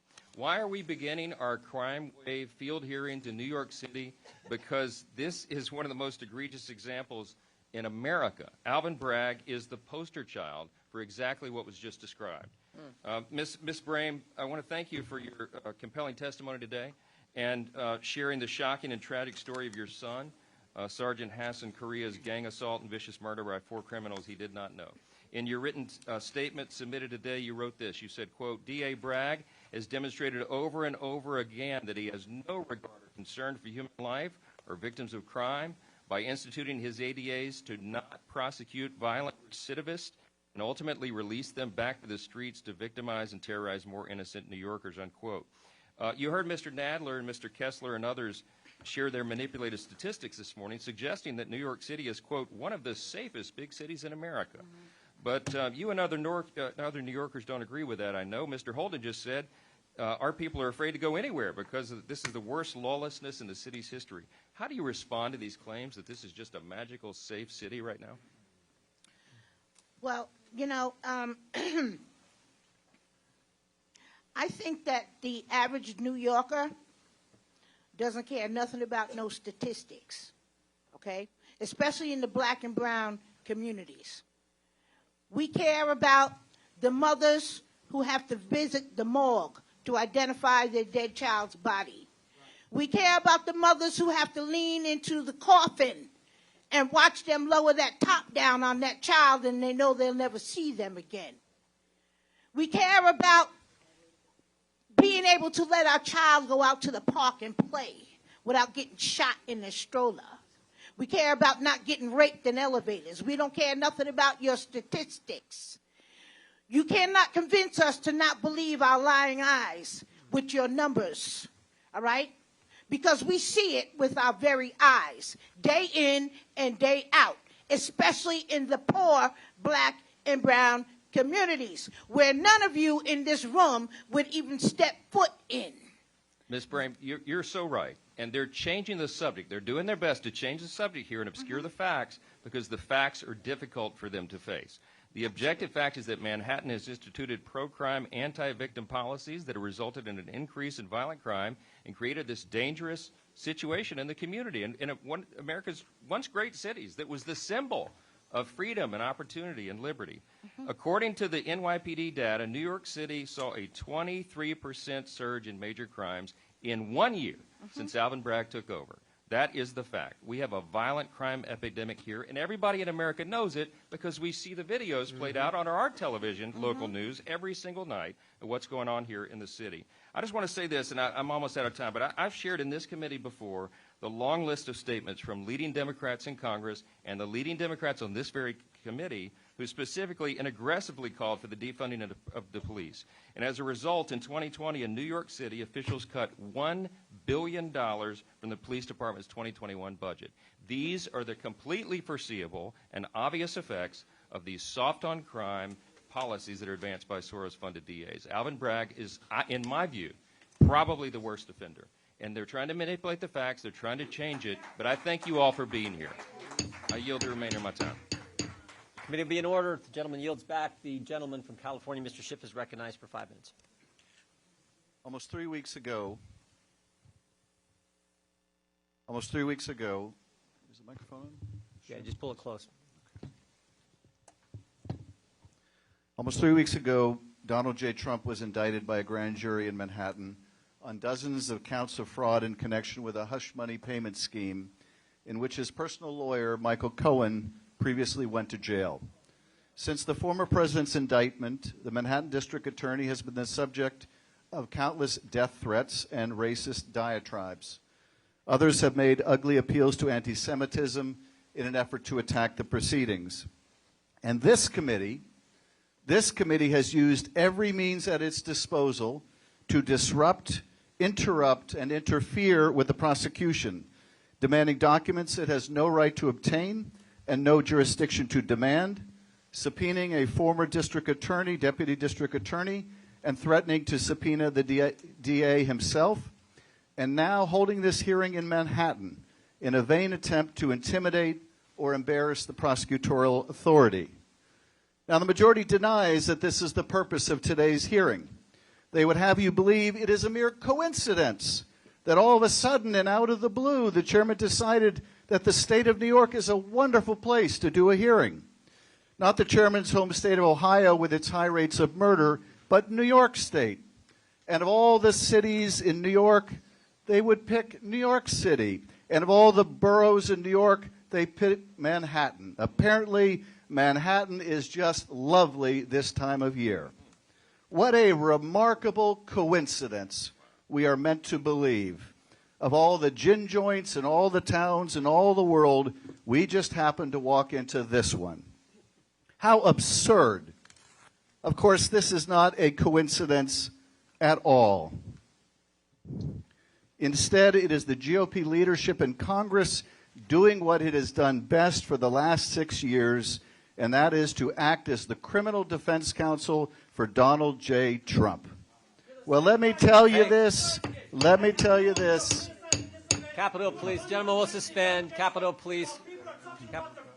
Capitol Police will remove the gentleman from the audience. Let me tell you this. Let me tell you this. Gentlemen. Let me tell you this. Let me tell you this. Donald J. Trump. Gentlemen, will suspend till we got order.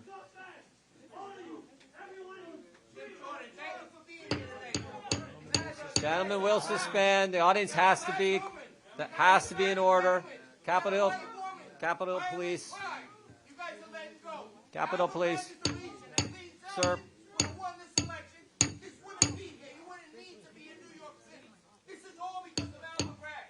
Can we have order? We are working on it, Mr. Schiff. Gentlemen, Capitol Police, please remove the gentleman from the audience. No, you got to go. You got to go. I'm sorry. I've given you several warnings. You got to go, unfortunately. He's from my district.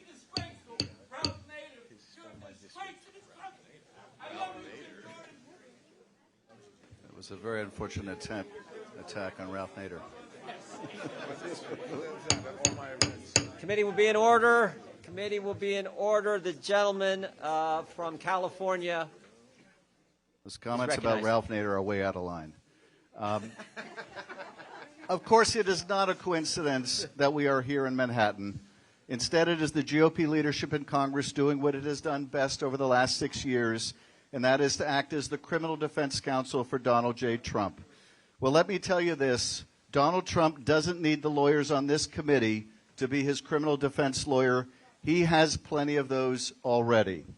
Nor is that the role of Congress. Quite the opposite.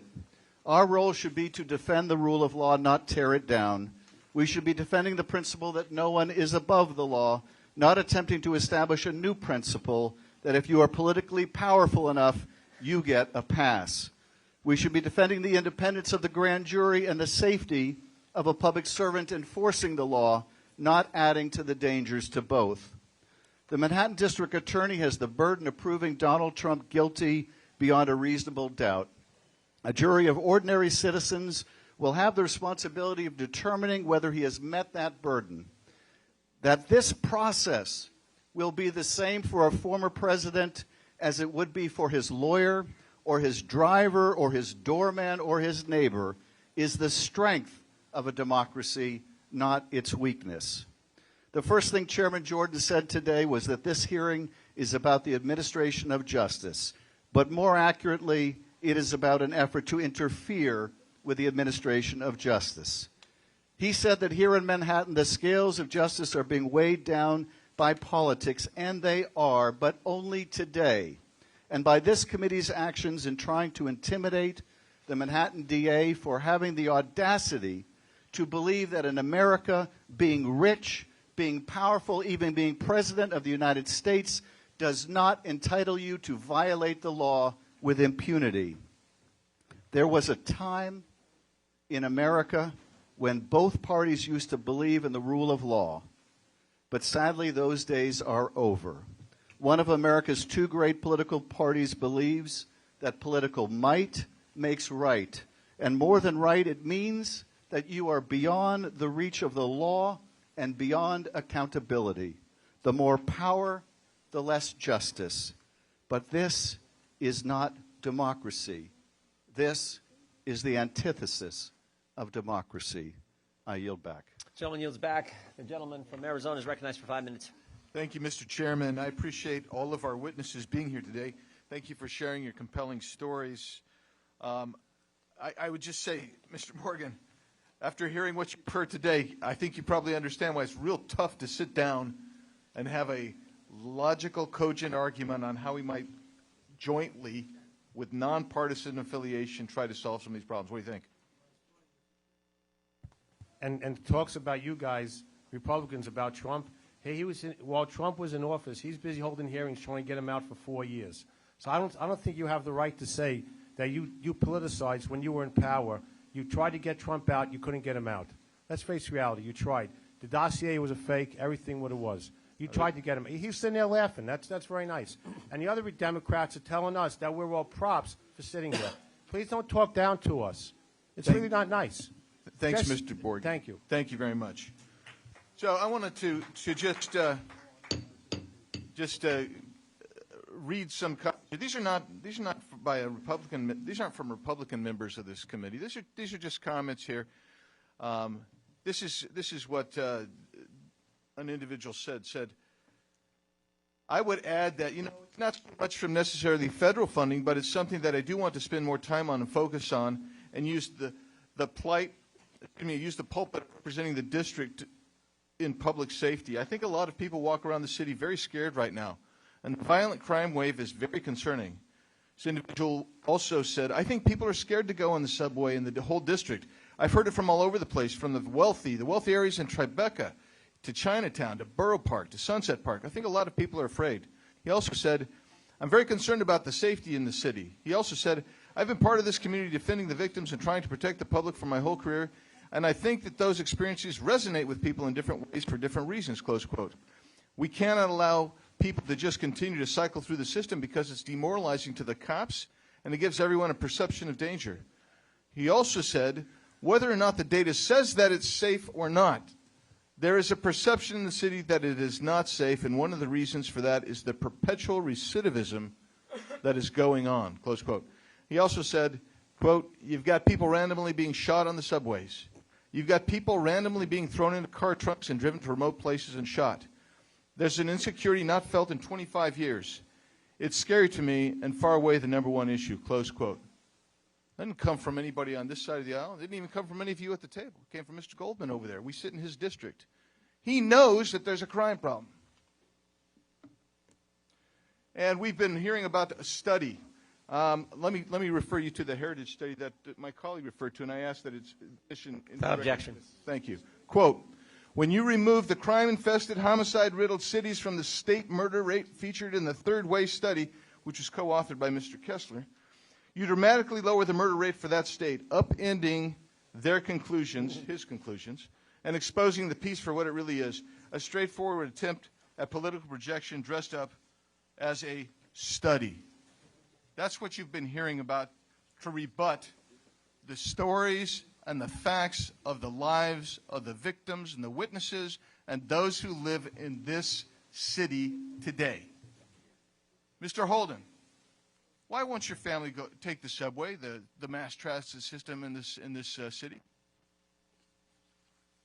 What they've experienced, when my daughter took the subway the other day for the first time, she says, I'm not going back because I felt unsafe.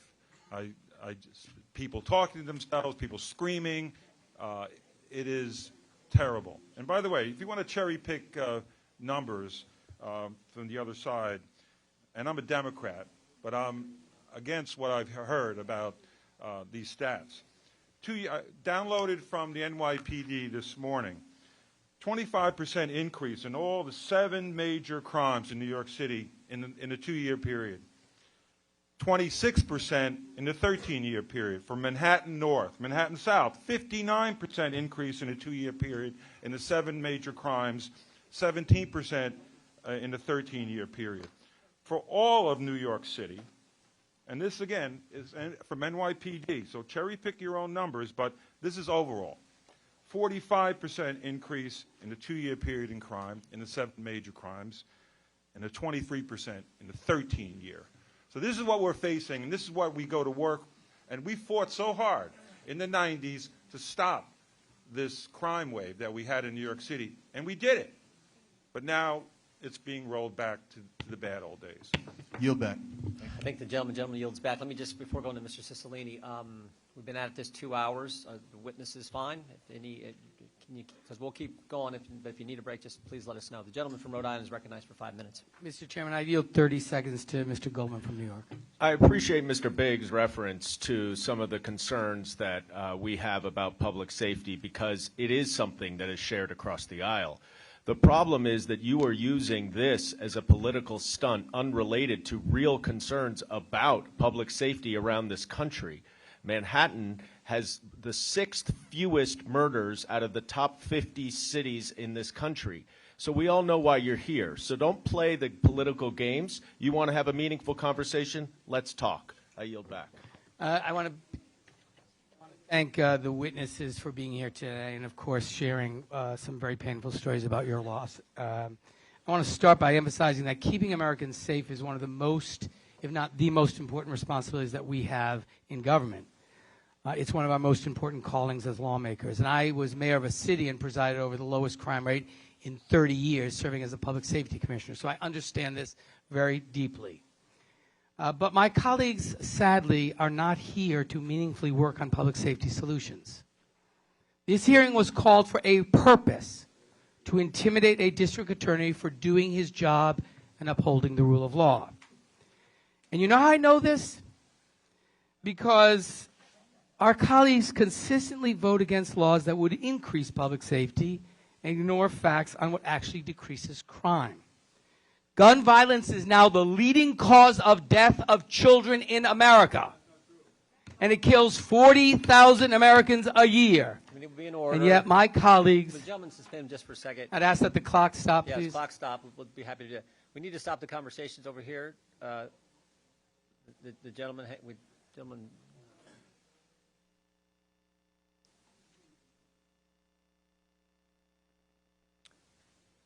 Gentleman deserves to be heard. The committee guests will please refrain from talking and chatting so that Mr. Cicilline can make his presentation and ask his questions.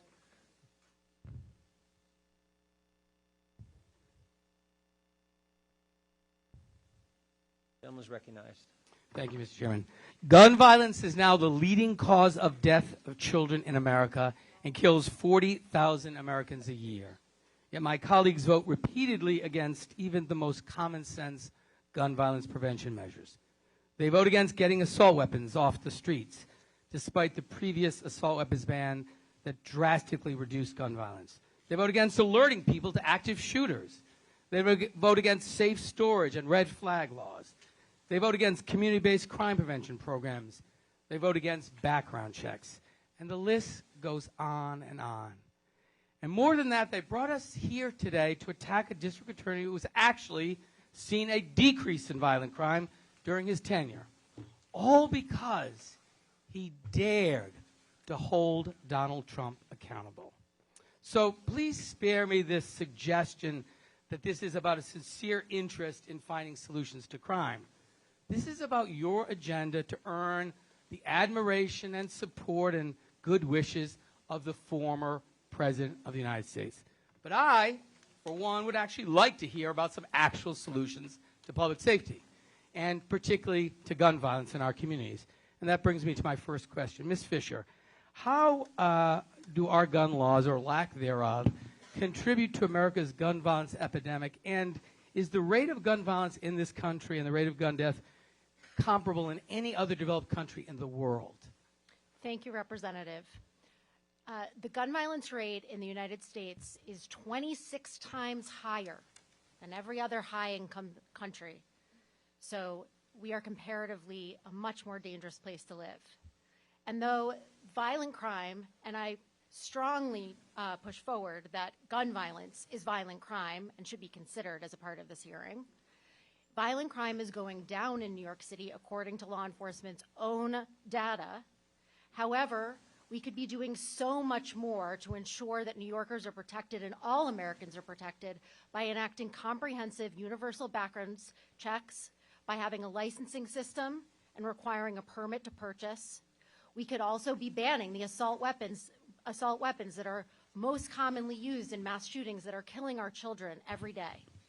And one of the things that I think that Congress has a responsibility to look at, although we don't have jurisdiction over state criminal prosecutions, obviously, or local prosecutions, what is the evidence with respect to the focus on exclusively arrest and incarceration, but how do we prevent crimes? What are the good strategies? Because, frankly, by the time someone's a victim of a crime, we've already failed.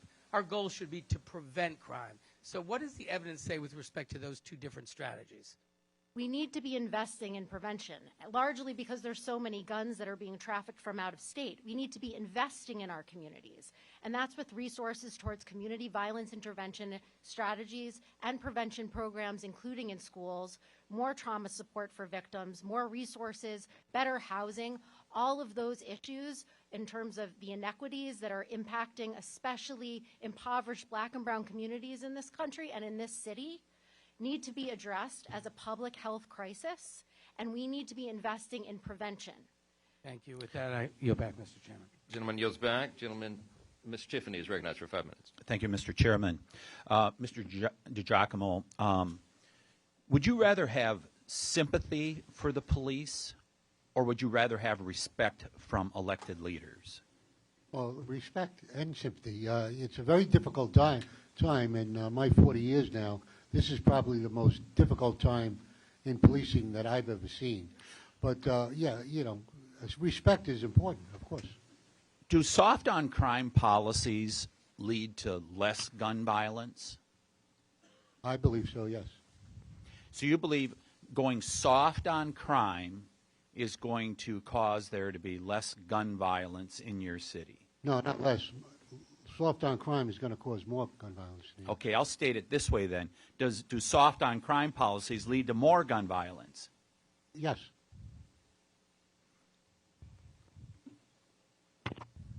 Ms. Harrison and Ms. Brame, the ranking member said this city is safer. Is this city safer in your mind, Ms. Harrison? No, I have a lot of friends through my advocacy that live here that are considering moving their entire families. Ms. Brame, is this city safer under District Attorney Bragg? Absolutely not. There's all kinds of criminal elements roaming the street, free to do whatever they want. Mr. Holden, the District Attorney's Office conceded they used $5,000 in federal funds, which are authorized by us here, for purposes other than fighting violent crime here in Manhattan. Do you agree with the District Attorney's decision to do that? No, I don't. And I disagree with most of what D.A. Bragg's is about, especially the soft on crime. But what's happened in New York City, the reason why our crime, and it's not going down, it's going up if you look at the trends. We have the lowest incarceration rate of any major city in the United States. I'll repeat that. The lowest incarceration rate of, let's say, 40 of the biggest cities, New York City has the lowest. And that's because Mayor de Blasio, before Mayor Adams, started releasing everyone from jail. So, of course, crime was going to go up, and it skyrocketed in 2020. So that's the reason. We still, I believe, we have to arrest more people. D.A. Bragg will disagree. And they should go to jail when they commit a crime. So, Mr. Holden, in regards to so there's this federal funding that comes in and it's not being used to fight violent crime. Is it, as an elected representative, do you view it as inappropriate that those of us that are responsible for those dollars going to fighting crime, using federal funds, is it inappropriate for us to review how those dollars are being spent? Yes, certainly we should review it, yes. Mr. Holden, have you been asked to be on any of the major networks to deliver your message? Have you been asked, for example, to be on CNN to deliver your message? I've been asked, not from CNN, but I have been asked on other major networks, yes. And you've shared those comments. Ms. Brame, Ms. Harrison, have you been asked to be on one of the major networks to tell your story? Not CNN. Ms. Harrison? No, not CNN, not MSNBC. They refuse to even acknowledge that victims are a part of this hearing. So let's talk about, we hear percentages. Time after time we're hearing percentages. In 2022, as a result of a 7% increase in rapes, that's 110 more people that got raped here in New York City. Those are almost all women, I'm sure. 110 people. Auto theft, 3,256 more carjackings here in New York as a result of this soft on crime. Transit crimes, people being pushed off from subways, right? 521 more people. 521 more people. 30% more? That's 521 more people. That's what we're seeing, ladies and gentlemen. These are real people that are being harmed. I just want to conclude with this, Mr. Chairman. I'm so glad we're having this first hearing in New York, but I want you to come to my state. I want you to come to Milwaukee, where we had a district attorney. Here's his quote when he started out. Is there going to be an individual I divert or put into a treatment program who's going to go out and kill somebody? You bet. Milwaukee has 10% of the population, and they have 25% of the crime. Mr. Kessler, that's the problem, is the Soros prosecutors are not doing their job. And in Wisconsin, now we've got a Soros Supreme Court justice.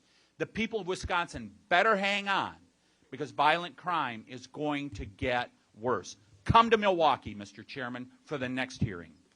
Gentleman's time's expired. Ms. Scanlon is recognized for 5 minutes. Thank you, Mr. Johnson.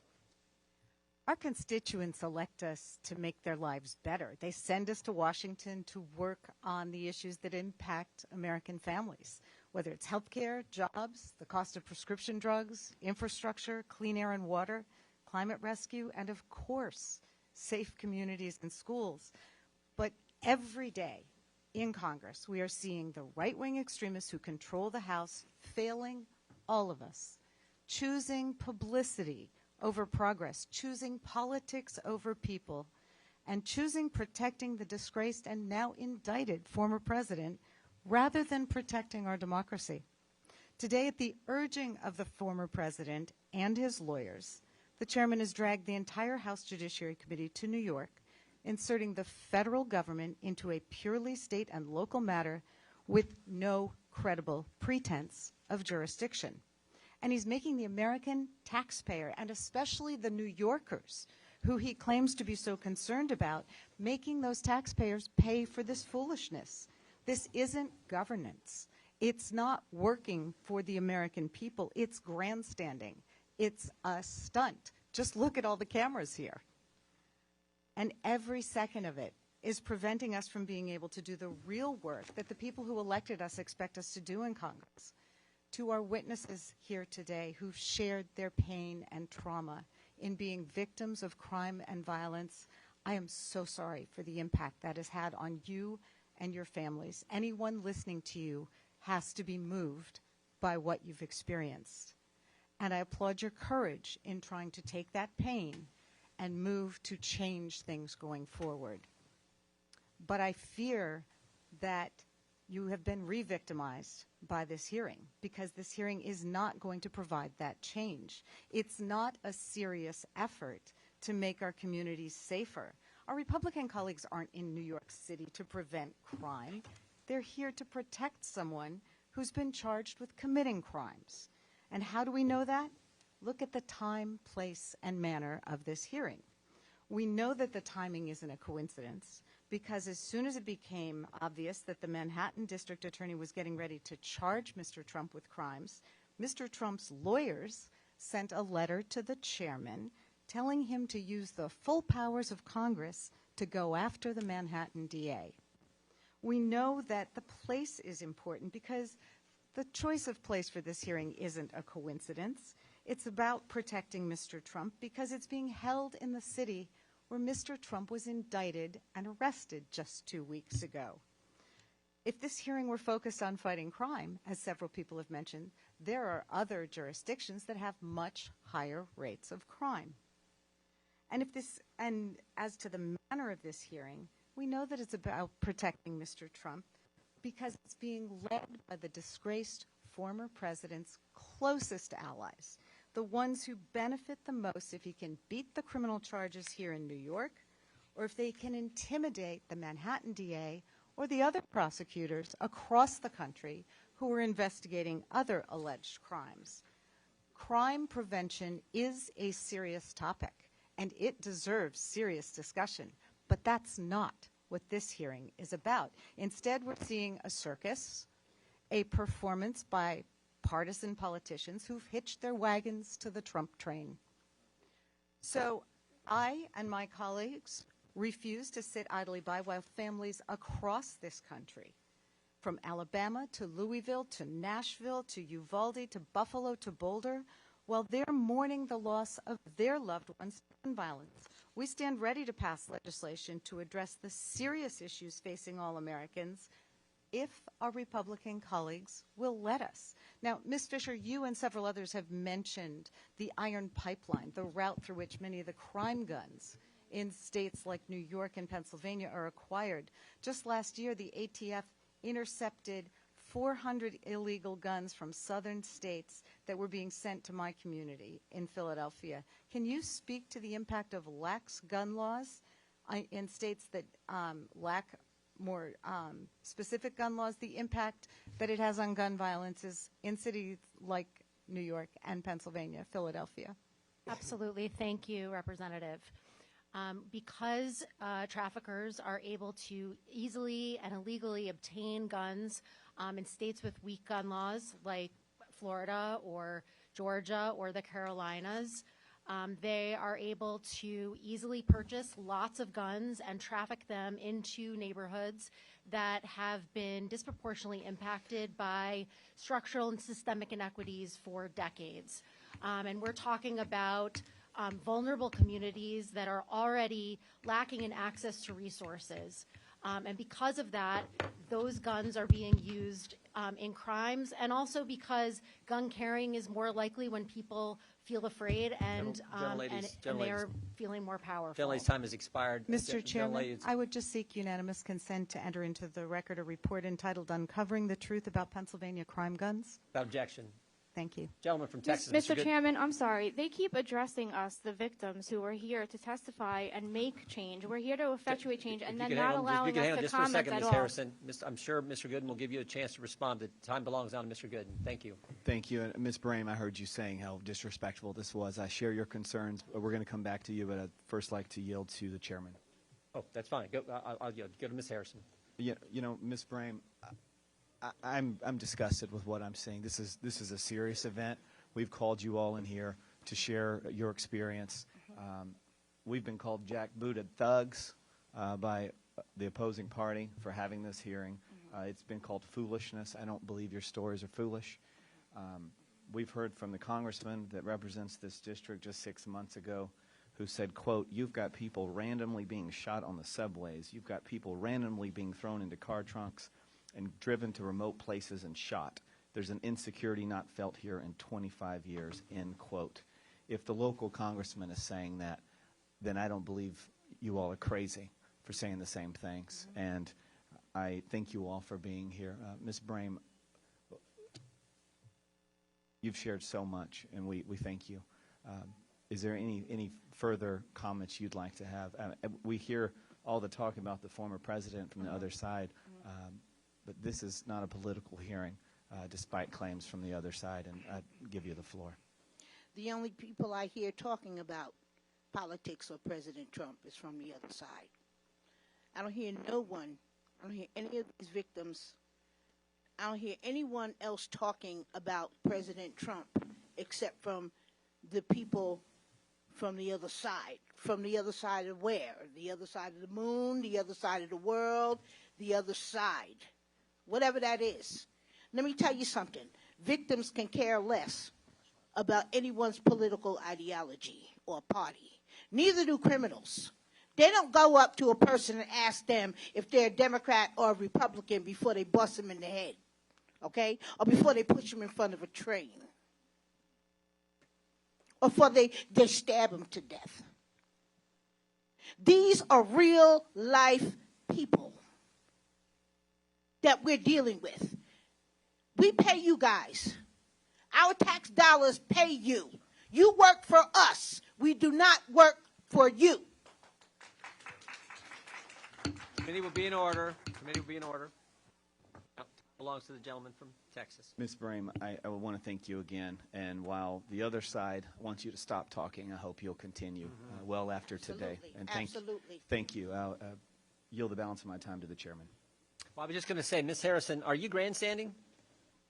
No, and it seems like, as Madeline mentioned, the other side is here on taxpayer dollars. The least that they could do is listen to our side of it, ask us questions. They've brought witnesses in to counter our horrific stories for their agenda. All they want to do is talk about gun legislation. Well, you can have all the gun legislation on the books, but if it's not enforced, which is what Alvin Bragg is doing, then it's not going to matter and people are going to die. And that's why we're here. And I appreciate your oversight because we do need help. And if they continue to ignore it, people are going to continue to die. Is this committee victimizing you, Ms. Brame, as Democrat said? Absolutely not. This committee has given me a platform, has given me a seat at the table to be able to tell my story and raise awareness for victims all over, not just New York City, but all over this country, especially from Philadelphia. Ms. Fisher, if the guns are the problem, why didn't the Democrats fix it? The Democrats have worked hard to pass They had control. They controlled all the House, all the Senate. They still have the White House. Why didn't they fix it last Congress? We need comprehensive gun violence prevention legislation to be passed, and this Congress has the ability and the capacity to do that. I was in the Congress last session. Mr. So Nadler was the chair. They tried. They could have passed. They didn't pass it. We need Congress to go back to Washington and pass strong gun violence prevention legislation. No, I'm going to go to Mr. DiGiacomo. Mr. DiGiacomo, are you grandstanding? Not at all. Honestly, I'm You're here representing the detectives of this great town, right? Absolutely, and very proud of it. I am not here other than to ask for help. Someone just said that we can't do anything here. Well, if the people of the United States Congress can't do anything to help us, we're in a lot of trouble because there are some powerful people around this table that could help and stop the violence and make the streets safer for the people of New York City and the police officers and detectives that serve them. Thank you. We're here for help. Thank we you. need help. I thank the gentleman from Texas, and the gentleman yields back. The chair now recognizes the gentlelady from Pennsylvania, Ms. Dean. Thank you, Mr. Chairman. I thank all of the witnesses for being here today. Would the gentlelady yield for a moment? Yes, Mr. Nadler. Thank you. I just want to answer Mr. Jordan's question. Last year, when we were in control, the Democrats in the House passed very comprehensive gun control legislation. The Democrats in the Senate voted for very comprehensive gun control legislation, but because of the filibuster, you needed 60 votes, and we got no Republican votes, and that's why it didn't pass. I thank the gentlelady. I yield back. I echo the statistics that were just offered by the ranking member, Mr. Nadler. Democrats have been working to reduce crime, to reduce gun violence, crime, wherever we can. And let me say, everyone, I believe everyone in this room has sympathy for the horrific stories, the horrific losses of life, the horrific attacks, the anti-Semitic attacks, attack on your son. We have great sympathy. We hear you. You are properly raising your voices.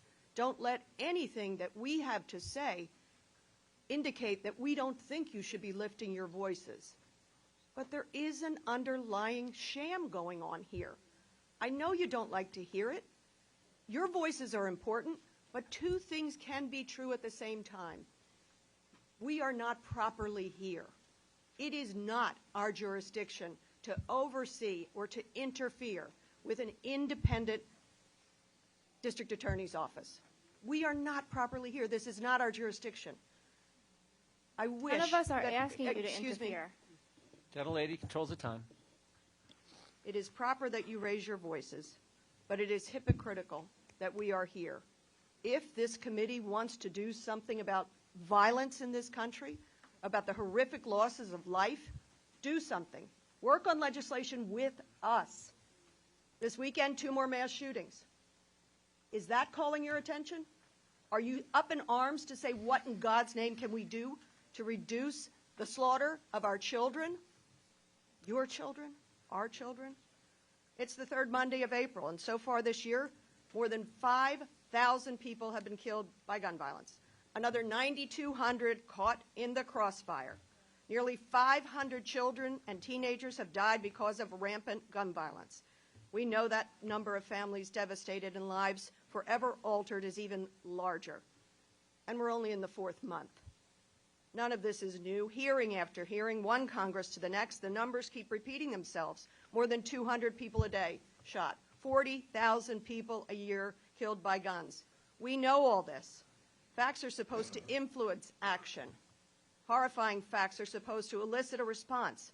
Yet my Republican colleagues prefer gesturing about violent crime rather than doing something about it. I'm reminded of the character in Succession, the late Logan Roy, said, "You are not serious people. If you are serious about doing something about violence, gun violence, and other violence, please join us." Last Congress, as the ranking member said, the House passed a universal background checks bill. 63% of Republican gun owners support it, yet only 8 of my Republican colleagues supported the bill. 202 of them voted against it, including every Republican member in this room. Again, not serious people. Assault weapons are the firearm of choice in mass shootings. The Democratic House last Congress voted to ban these weapons of war. Only 2 Republicans out of 211 voted for it. Neither is in this room today. When Senate Republicans were finally motivated to action by the horrific slaughter of babies in Uvalde, did my Republican colleagues here join? No, not a single one of them voted for the Bipartisan Safer Communities Act.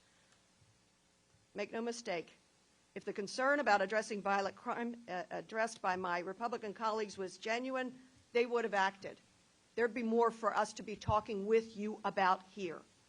We're only here today because Chairman Jordan and his colleagues want to make a show of defending a former, failed, twice impeached, crooked president.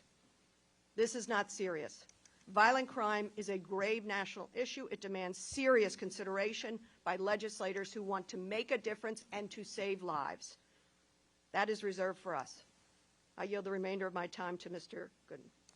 Can I ask you, why isn't anybody blaming the shooter? You're always blaming guns. No one blames the shooter. They're crazy people. Committee will be in order. Mr. Borgen, the committee will be in order. The gentlelady had, I believe, like 18 seconds, and you were yielding to, was it Mr. Goldman? Yes. The gentleman's recognized. I want to be very clear to all of you, as reflected in my statements, that we are all very, very concerned about your stories. We are concerned about every victim. I was a prosecutor for 10 years. Victims' rights are essential. But what we're talking about here is something that the state needs to deal with. The reason why we're saying this is a political theater is that we don't have jurisdiction to do anything about what you're concerned about. So I just want you to understand that. Gentlelady's time has expired. Chair now recognizes the gentleman from Oregon, Mr. Bentz. Pull that real close, Clip. Thank you, Mr. Chair. Thank you for holding this hearing. Thank you, witnesses, for being here and sharing with us your incredibly challenging stories. Quote, "The justice system's not cooperating." This is a quote from one of the retailers here in your town. "The justice system is just not cooperating. It's getting to a point where you either have to padlock every item that has to be stolen or could be stolen, or you have to fight back. And if you fight back, you take the risk of going to jail for protecting your property." That's one of the reasons we're here. Here's several more, because I've heard a lot of suggestions that we're here for reasons having nothing to do with why I'm here. This has 8.5 million people. That's just twice what my state has.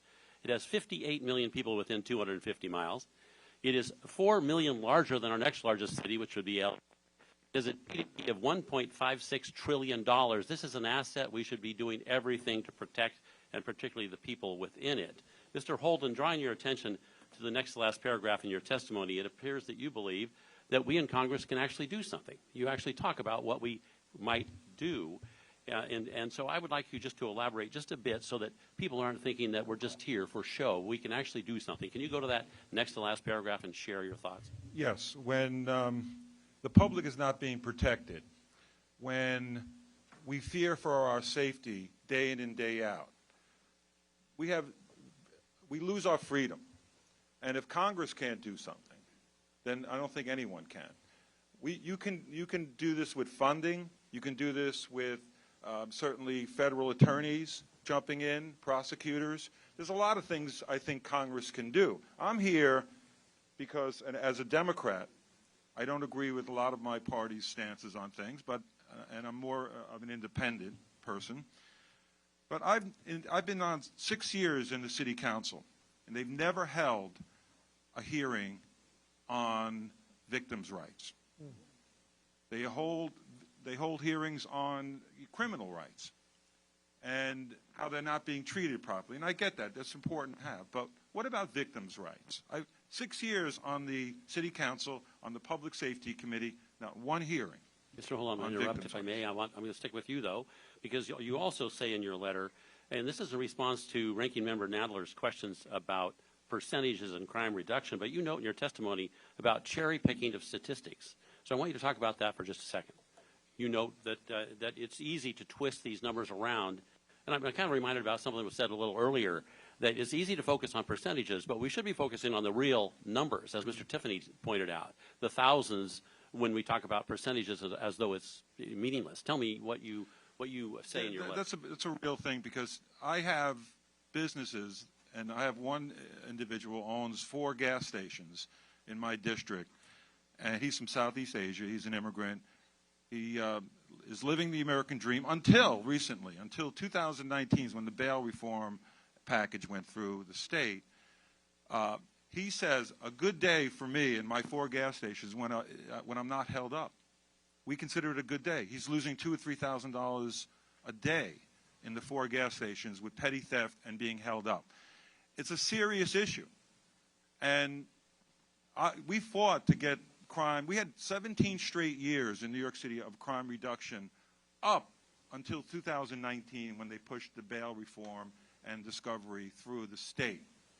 And now crime is going up. And again, 13 years we've had an increase in crime. So anybody cherry picking those numbers, and anybody who's a real New Yorker knows that we had low crime, and we were proud of that. We were the safest city in the United States, not anymore. Thank you. We're just a few seconds left, and I just want to say that I'm happy we're here in New York. But for those of you who want to see the consequences of lax prosecution practices, come to Portland, Oregon, and look at what's happened to that beautiful city where I went to law school years ago, and you can wander around in downtown Portland without fear of anything happening.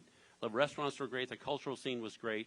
In the last 3 years, that has changed so dramatically. It is ridiculous. And if you want to see what happens when you don't prosecute people for throwing bricks through windows, starting fires in downtown, running everybody else out, come to Portland. It's so incredibly sad. But I'm going to come back to New York for a moment. My last little phrase here is, despite what you folks are enduring here as a result of runaway progressivism, you still have these wonderful people, the police, working for you, and I'm happy for that.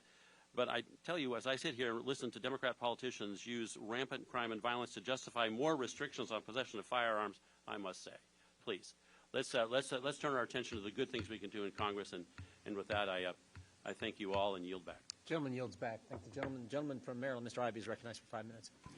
Thank you, Mr. Chairman. Just a brief response to that. I mean, yes, we're thinking about gun.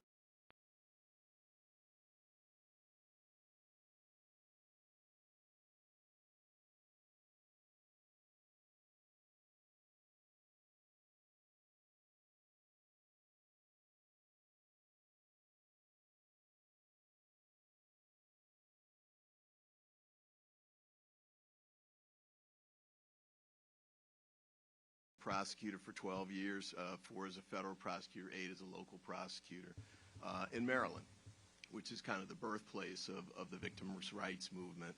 And so I understand that what you're doing and the role that you play In fact, it really transformed the criminal justice system in the 90s and the 2000s, and I encourage you to continue on. You don't need that. I can tell just by what I've heard from you today, you're going to sustain it and keep fighting on behalf of your loved ones, but I commend you for what you've done. I did want to say this with respect to whether this is serious or not, and I'm not going to look in people's hearts and try and judge the motives for whether these hearings are serious or not, or what's behind them. But I'll say this: we've got Republican colleagues who've introduced legislation to eliminate the ATF, eliminate the FBI. Mr. Trump called for defunding the Department of Justice and the FBI.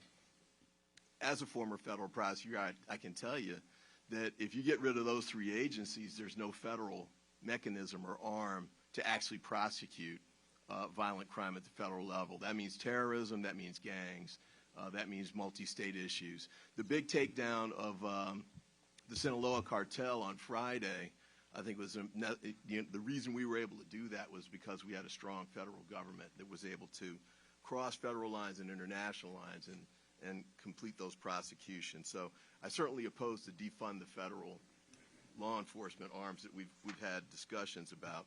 And with respect to the funding in general, I think even at the local level, the federal government can and has been helpful and should be more helpful too from a funding standpoint. I think it's right, we can't really meddle in local prosecutions per se, but funding for victims' rights, for resources, for training, for hiring and retention police officers, because I know police departments are competing now for a shortage of officers. So I think it's important for us to try and step in that way.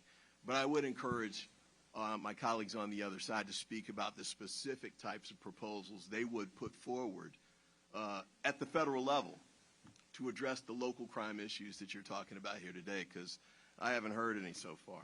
With that, I'll yield the remainder of my time to Mr. Goldman. Thank you, Mr. Ivey. Mr. Borgen, I understand that your son was the victim of an anti-Semitic attack, and I'm terribly sorry to hear this. Anti-Semitism hits all of us, regardless of party.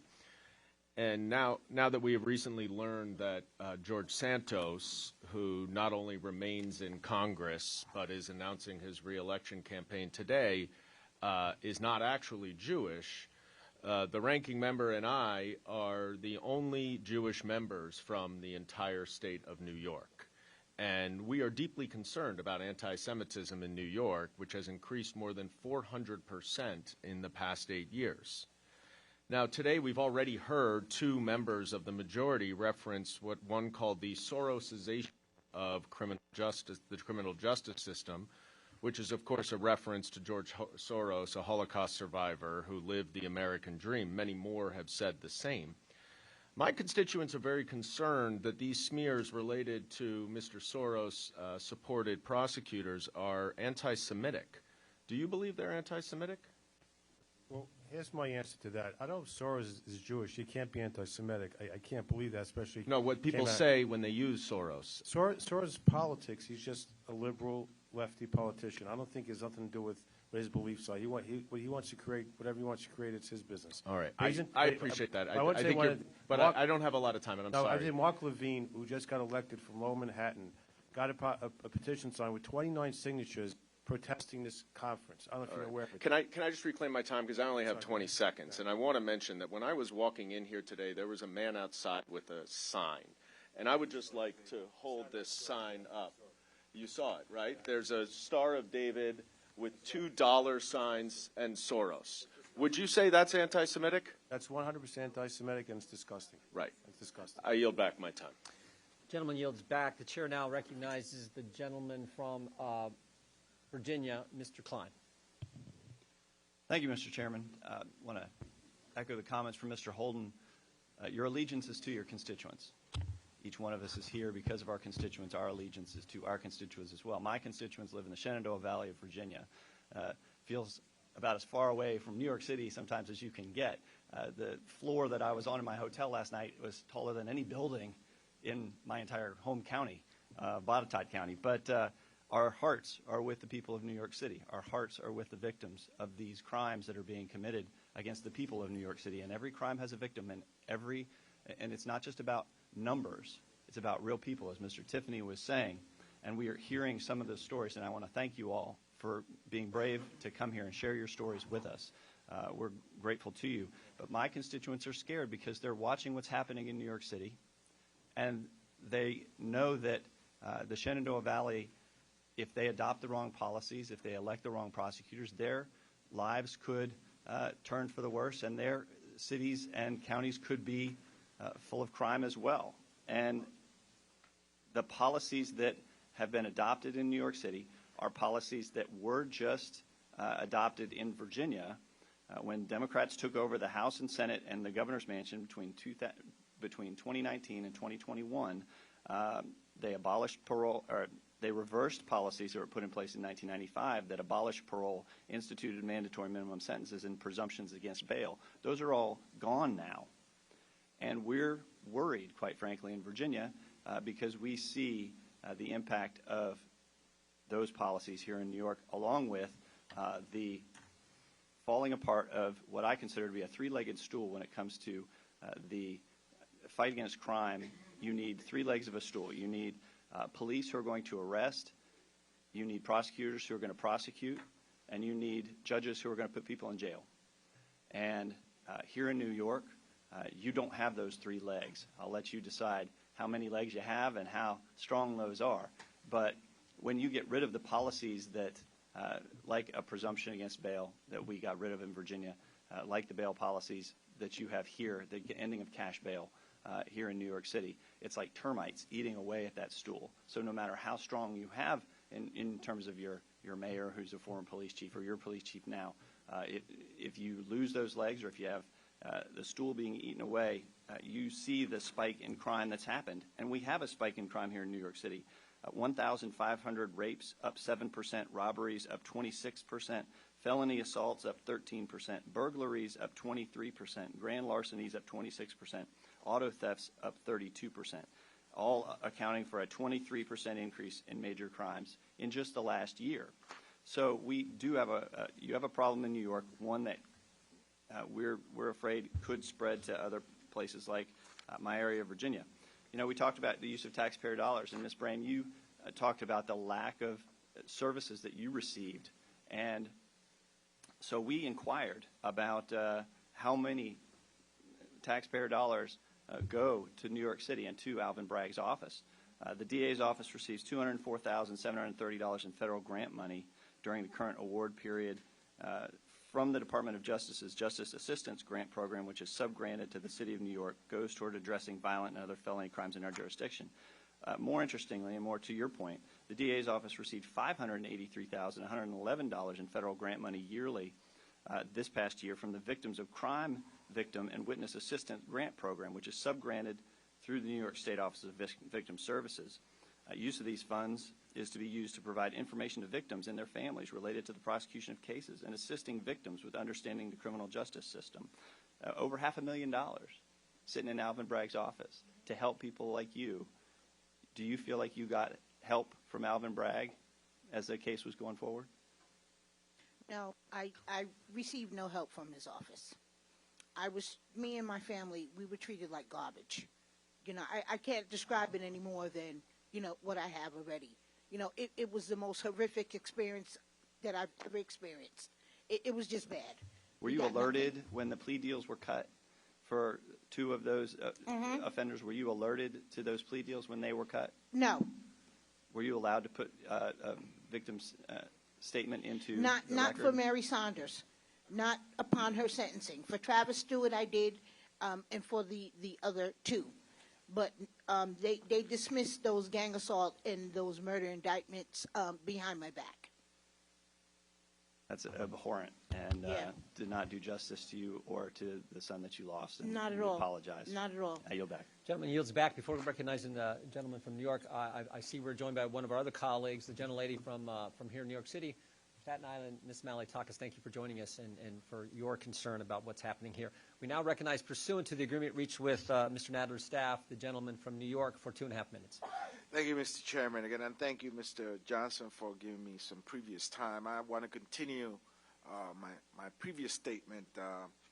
back in the 80s, late 80s and 90s, this was a tough town. It was tough to live here. Crime was really very violent, and as I said earlier, during that period I had the opportunity to work for a victim services agency, providing services for crime victims. And I was also the president of the 34th Precinct Community Council. And if that's one thing that I really learned during those 2 decades, was that you cannot really simply talk about crime without talking about guns. You just can't do it, because 80% of the homicides are committed by guns. Now, we're not minimizing the other 20%. They're also equally important. But 80% are committed by guns. This past Easter Sunday, a young man gets shot and killed on 137th Street, not too far where Mr. Alva used to work. Why? A gun. Just this weekend in Alabama, this Saturday, 4 people shot and killed with what? A gun. A shooter in a Louisville bank kills 5 people with who? With what? With a gun. The horrific elementary school shooting in Tennessee that left 6 people killed, including 3 children. With what? With a gun. Some of my colleagues, after that shooting, wore their AR-15 pins on their lapels and tie clips, I think mocking the death of those innocent kids. So a gun is the common denominator in 8 out of 10 homicides. How can we take that away? We cannot do that. We must continue to fight for common sense gun law. And you know why? I'll ask you all that are here today. You want to find out why guns are not being talked about? Follow the money. Follow the money. Go into each and every one of our campaign accounts and figure out who's getting money from the NRA. Just follow the money. That's a phrase that's usually used on a common basis here in New York City. Very simple. Who is the NRA supporting? Gentleman's time has expired. The gentleman yields back. The gentleman from South Carolina, Mr. Fry, is recognized. Thank you, Mr. Chairman. I want to thank you for holding this hearing today in one of the most iconic cities in the world, New York City. I want to especially thank the witnesses, the victims, for your bravery today. It is not easy to come here to talk about this in the public square, but thank you for doing that. When people think of the United States, they think of this city, as was talked about earlier. If you can make it here, you can make it anywhere, but underneath all of those twinkling lights, something is not right in New York City. Shootings in Times Square, robberies in broad daylight, stabbings on the subway. I got into a cab yesterday, and the gentleman who was driving had been doing it for 25 years, and without knowing who I was or why I was here, he proceeded to talk about the city. And he said, "This city has changed." And I asked him what he meant by that. And he immediately started talking about the crime. It's gotten so bad, it's out of control. This, unfortunately, is what we get in Joe Biden's America and Alvin Bragg's New York City. To the good people of New York, we hear you. We are here in New York today because we want to hear from you, and we hope that your local leaders start to listen to you as well. When the hearing was first noticed, the district attorney released a statement that we were coming to the, and I quote, safest big city in America, and that this hearing was a political stunt. You want to know the real political stunt? Politicians in New York and other places continually pushing failed policies despite knowing that they don't work. Let's talk about this for a second. According to the New York Police Department, in Alvin Bragg's first year in public office in 2022, rapes are up 7%, felony assaults rose 13%, robberies spiked 26%, burglaries are up 23%, grand larceny is up 26%, auto theft has risen 32%, 170,000 felonies in New York City in 2022 alone, the most since 2006. Does that sound like the safest big city in America? I think not. The question is why? New York State eliminated cash bail for most crimes, tying the hands of judges and law enforcement. Alvin Bragg's Day 1 memo, which outlined his office's position that he would not prosecute certain types of crimes. In addition, rather than approach each case on the facts of the offense committed, his office is focused on how much money you make, your circumstances, or your immigration status before deciding whether to charge a crime. And of course, as was already talked about, defunding $1 billion out of the New York Police Department's budget. 52% of felony charges are downgraded to misdemeanors in this district attorney's office, the highest number in years. The felonies they actually decide to prosecute, his office was only successful in securing the conviction on 50% of those, the lowest number in years. On misdemeanors, 29% of misdemeanor charges resulted in conviction. If you listen to the district attorney, he sounds and acts more like a public defender than a prosecutor. If you want to defend criminals, be a public defender. If you want to change policy, run for the state assembly. Instead of partnering with the New York Police Department to prosecute these crimes, he seems hostile. It's no wonder that officers in the New York Police Department are resigning at a record rate. According to a recent article by the New York Post, there is a 117% increase in cops resigning in 2022 alone. That's the most since right after 9/11. Regarding New York's bail law, the John Jay College of Criminal Justice found that approximately 72% of violent felony offenders who were released without bail were rearrested. Recidivism is so bad in New York that 327 individuals were arrested for more than 6,000 crimes of retail theft. That's not giving somebody a second chance. That's letting them do the same thing over and over again to about 20 times and still letting them off the hook. If at first you don't succeed, try again. Maybe the 21st time they'll wake up. From an interview in January, District Attorney Bragg said he knows what's going on in the streets. Does he? It doesn't sound like it. Ms. Brame, I want to start with you and to the other victims. Who benefits more in this city, law-abiding citizens or criminals? Can you repeat that, please? Who benefits more in this city, law-abiding citizens or criminals? Oh, absolutely criminals, 100%. Ms. Harrison? Criminals. Mr. Borgen? Same question. Unfortunately, it's the criminals who are getting all the perks. Ms. Brame, have you spoken to the district attorney about your son's case? Absolutely not. No response. If you could speak to him today about it, what would you say? I would demand that he reopen that gang assault and that murder case against Mary Saunders and Travis Stewart. If no one is above the law, prove it. Prove it by prosecuting them. Bring that case to trial. Thank you for your time today, Mr. Chairman. I'll yield back. Gentleman yields back. The gentleman from New York is recognized for 2.5 minutes. Thank you, Mr. Chairman. Ms. Brame, you said earlier that you are only hearing about Donald Trump from one side and not the other.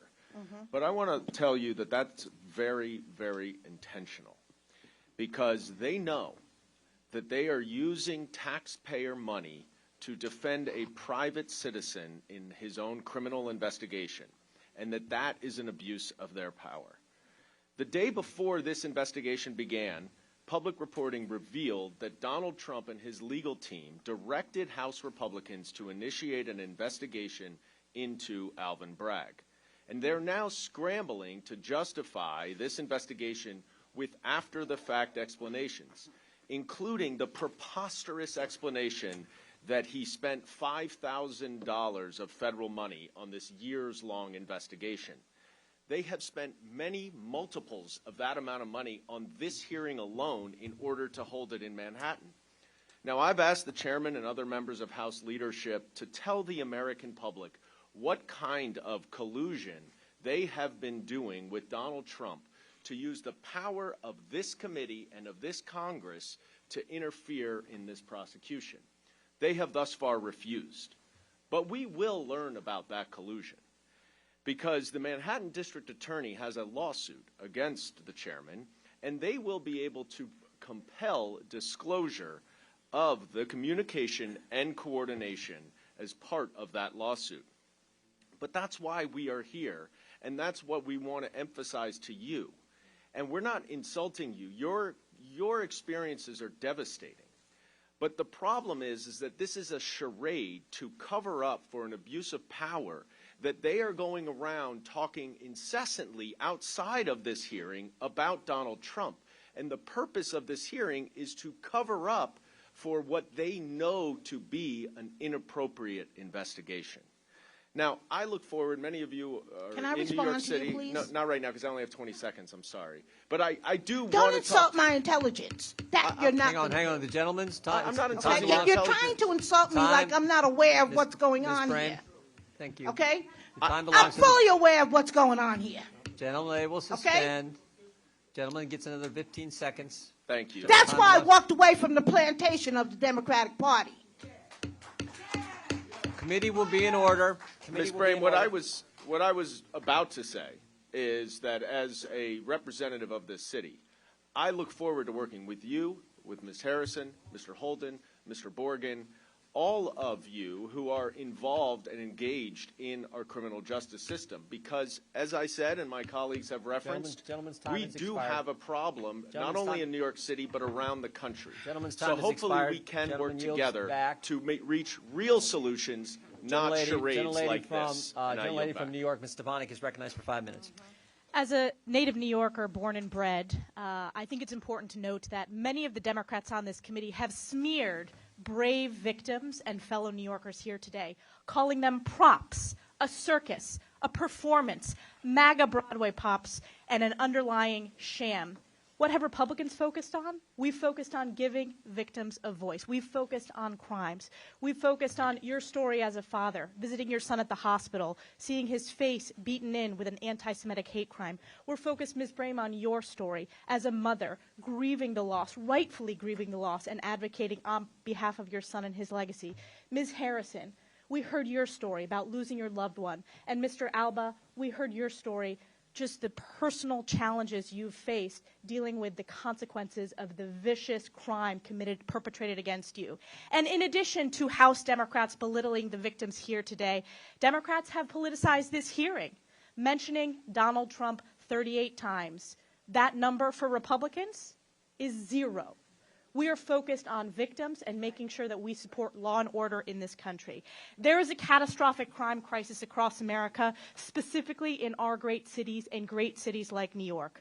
New Yorkers know it, Americans know it. And while Democrats on this committee may claim that New York is not the epicenter, look no further than the last November election where we flipped 4 congressional seats, delivering the House majority. What was the #1 issue? It was crime, because voters are smart. The people are smart. Mr. DiGiacomo, as a longtime member of law enforcement, I wanted to get your testimony today. How long have you served in law enforcement? Approximately 40 years. And in those 40 years, would you say the crime crisis today is worse than you've ever seen it? That's correct. Crime is up. Is it fair to say that it is a result of failed bail reform policies in Albany and Alvin Bragg's Day 1 memo? 100%. And here are some important numbers. In 2022, District Attorney Bragg's first year as DA, New York City saw a 23% surge in major crimes. Is that true? That's correct.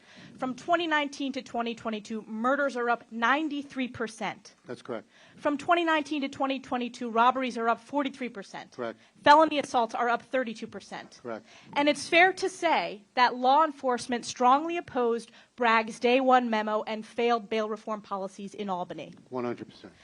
Mr. DiGiacomo, in fact, you have said, quote, Bragg gives criminals the roadmap to freedom from prosecution and control of our streets.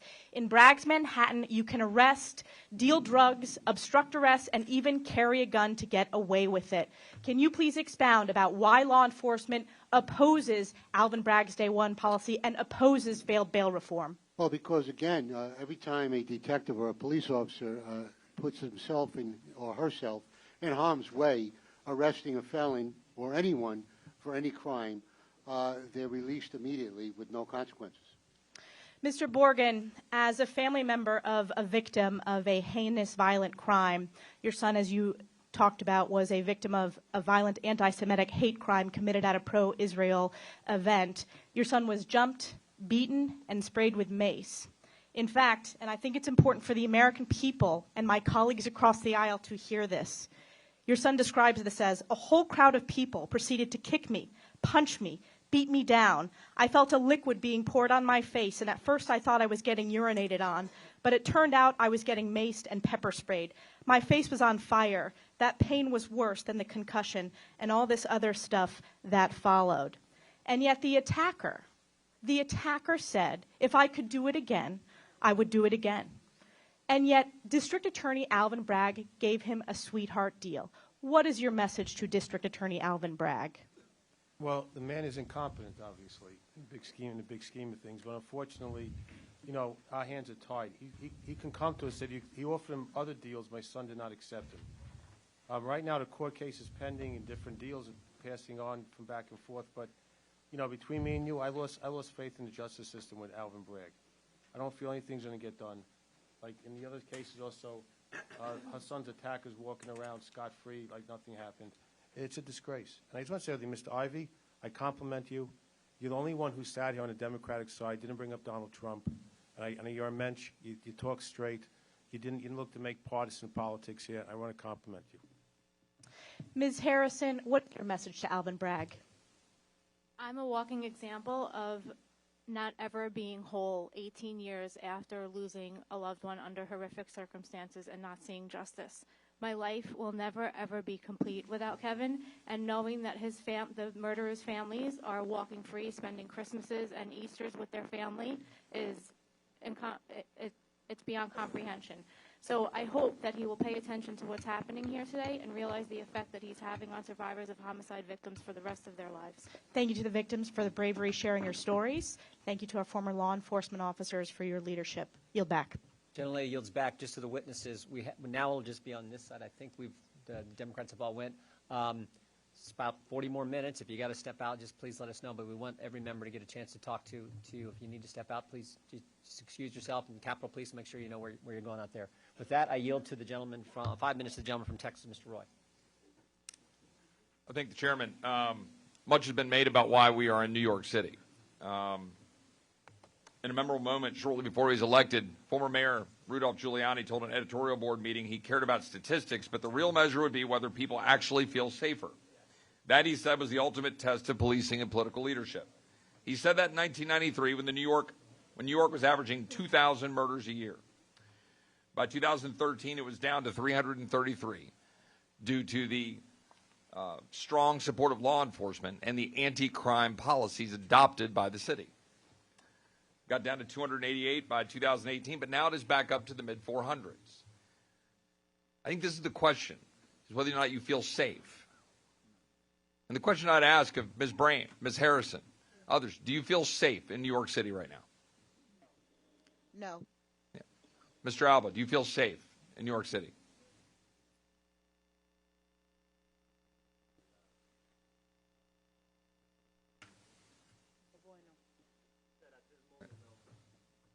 Right. And Mr. Giacomo, your history in law enforcement, you said it's as unsafe as you've ever seen it today in New York. Yes, that's correct. And isn't that the ultimate measure? Isn't that the question? And I think one of the things that I think merits focusing on is the question that my colleagues on the other side of the aisle have been talking about in terms of jurisdiction. What is the jurisdiction here? Mr. Giacomo, are you familiar with 922G and 924C in the federal code? No, I'm not. I'm sorry. 922G being felons in possession, 924C being the ability to be able to go after somebody and give it a heightened sentencing for their use of firearms and crimes. And my question here, we might suspend? The committee will suspend.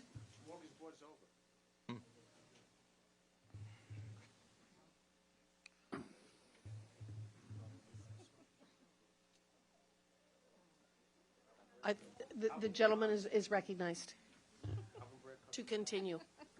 All right, so we're back on. 922G and 924C, these are federal crimes, right? And they're federal crimes that we have programs like Project Safe Neighborhoods that work with local law enforcement, where we have the United States Attorney's Office in coordination to try to combat crime and the use of firearms in crimes. Now, I suppose we could go through and look at the laundry list of legislation that my colleagues on the other side of the aisle have introduced to repeal said federal laws, that these federal laws should not exist. Now, we want to have a debate about federalism about that. Happy to have it. But we're not doing that, are we? Because that's not what this is about. It's about show. The fact is we do have federal laws on the books to go after criminal misuse of firearms, but they're not being enforced. And they're also not being enforced at the local level. Those are the facts. And the facts are we're letting criminals out of jail. If you look at the data is clear. The average criminal has 11 prior arrests, 5 criminal convictions. 77% have 5 plus. We need the crowd to be quiet, please. Thank you. 5 plus prior arrests. 74% have prior violent arrests. 30% have prior arrests for guns and weapon offenses. Even though these individuals have lengthy criminal records, 52% served a year or less. 60% are rearrested within 2 years of release. The fact is, we have a recidivism problem, and we have now gone down the road of decarceration. Hundreds of thousands of criminals have been released. Just since 2020, the incarcerated population is down about 300,000, when it was 2.1 million, which, by the way, was pretty far down from the levels when we had the safest numbers and the safest streets in the city. But this isn't about some libertarian worldview of letting out a few potheads who are allegedly rotting in jail. 88% of prisoners are incarcerated in the state systems for murder, rape, robbery, and assault. It's responsible for most of those sentences. A mere 14% are in custody primarily for narcotics offenses, and the vast majority of these are felony trafficking crimes and misdemeanor possession. My question is for you, Mr. Giacomo, is do you think that we have a problem with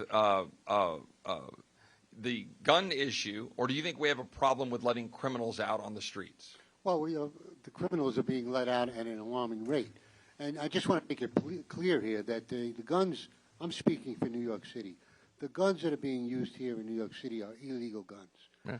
They're illegal guns that are brought here into New York City and being used to victimize the people. And are they being prosecuted heavily by the DA here? No, they're not. Right.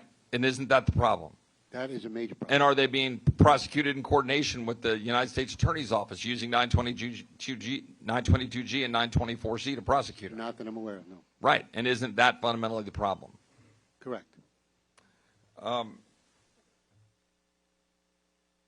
Question I have, my colleagues on the side of the aisle mentioned former President Trump a number of times.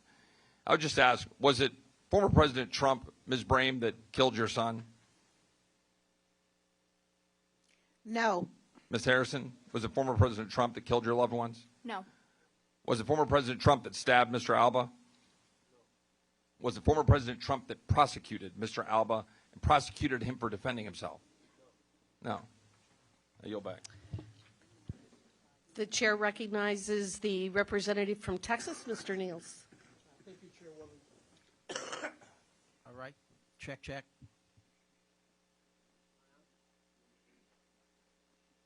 All right. As a former law enforcement officer for 30 years, sheriff of a large county in the great state of Texas, what I've seen happening in our country is disturbing and should be a concern to all of us. Crime is at an all-time high. The American people can't trust their government.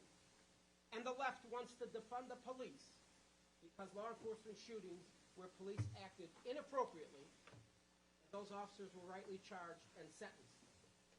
What we saw in 2020 with rioting across our country, led to numerous attacks on law enforcement and citizens with hundreds of millions of dollars in damage to buildings.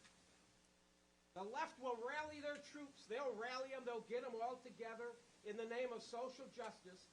But little is being made of the hundreds of victims of crime in Chicago and New York and other large cities run by liberals, because the victims and suspects of those crimes are predominantly black. And in those cases, black lives don't matter. Right. They don't matter. Shame on them. And the dishonest media. The dishonest media is the greatest threat, folks. You in the back. You are the greatest threats to this country. And we've seen it, and the American people know it. Most people on the left, if not in this room, you've heard of Eric Gardner. I'm sure you've heard of him. You've heard of George Floyd. You've heard of Trayvon Martin, Michael Brown. You've heard of all those names. But what about the hundreds of innocent victims in Chicago, Philadelphia, Baltimore?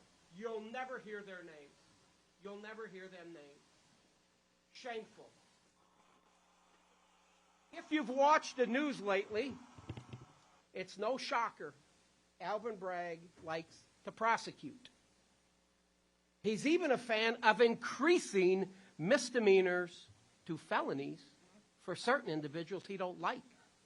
Some of those individuals, he said, he's the greatest danger to our country. Mr. Bragg, I hope you're watching. I hope you're watching today, sir. You're a disgrace. You're a danger to this country, and I will do everything I can in my power to hold you accountable. Your job, Mr. Bragg, is to protect the residents here in Manhattan and decreasing felonies to misdemeanors. Decreasing felonies to misdemeanors and is dangerous and places the victim last. Mr. Kessler, I'll start with you.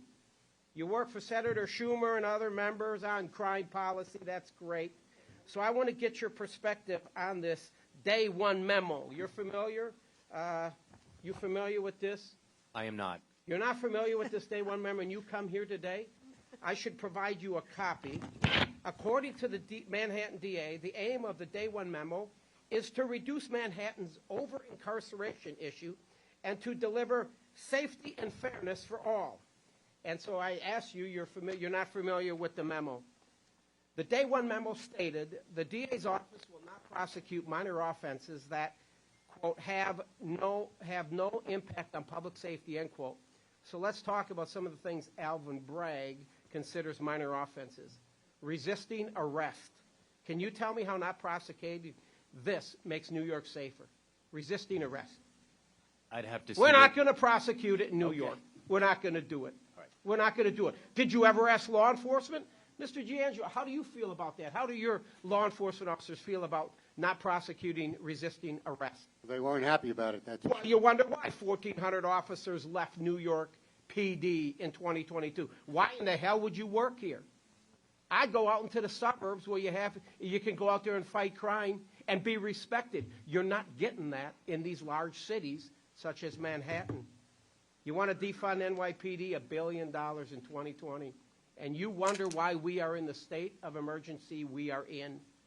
Mr. Bragg laid out 5 sections of law that covers armed robberies and says New York will not prosecute them. In short, according to this memo, if you hold a gun to a clerk's face and ask, empty the cash register, sir, we are going to take that, and that's going to be a misdemeanor, no big deal. That's no big deal. How do you feel about that, Mr. Kessler? What if I come over there and I put my pistola and screw it in your ear, and I don't say anything bad to you, and we're just going to say, Mr. Niles, that's just a misdemeanor here in the great state of New York? Well, that has happened to me. Well, sad, isn't it? How'd you feel about that? I was pretty scared. Pretty scared. Yes. But we're going to consider that a misdemeanor here in the in New York. It's unacceptable. It's disgraceful, and I wish I had more time. Thank you. The chair recognizes the congressman from Wisconsin, Mr. Fitzgerald. Thank you, Madam Chair. Pretrial release decisions. New York state law requires an annual report of pretrial release decisions made by New York City courts. The latest data released in September of 2022 shows that statistics of pretrial release granted to individuals across all categories of offense between 2019 and 2021. Here's a few takeaways from that. Since New York City repealed cash bail for certain nonviolent felonies in 2019, the instances of imposing bail have decreased across all categories of offense, including violent felonies. Release was granted in more than 75% of nonviolent felony cases in 2021, and of those released, 40% went on to commit another crime within 180 days, with 10% of those being violent felonies. In those cases where bail was actually set, which in 2021 was about 12,000 cases, more than 3,700 of those had bail set at $1. I wanted to highlight those statistics for a couple of reasons. The first is to show that weak bail policies in New York City do, in fact, have an effect on violent crime. Thousands of violent felony offenders are being released under their own reconnaissance, or in some cases, like I said, for $1. And then within 6 months, are back in front of the same judge. And then the second is to say that the pretrial release statistics play an important role in helping the public and Congress, actually, understand whether a state's bail policies are contributing to a spike in violent crime. So I'd ask this, and I'd ask Congress, that we should take up a bill that we've worked on in past Congresses, and the Pretrial Release Reporting Act, so we can see how other state bail policies are contributing to really an epidemic that's nationwide right now. So, Ms. Harrison, I was going to ask you, can you just comment kind of in general on pretrial statistics and the issues related to that, not just in New York, but nationwide? I mean, as you mentioned, we see it across the board all over the news that people are killed or victimized by people that are released under pretrial, least restrictive conditions, bail reform, cashless bail, whatever you want to call it. We have over 305 people that are dead in New York because of bail reform. Christina Lee was murdered here in New York by somebody that was on supervised release, which really is non-existent. So across the board, across the country, it's awful, and it's victimizing people. Thank you. Mr. DiGiacomo, I just wanted to get your opinion on how these type of pretrial decisions erodes the relationship between law enforcement and the district attorney's office. Well, I've always remembered the police and the district attorney's office work together to help the victims of crime. I don't see that happening in Manhattan, and it's caused more people to die.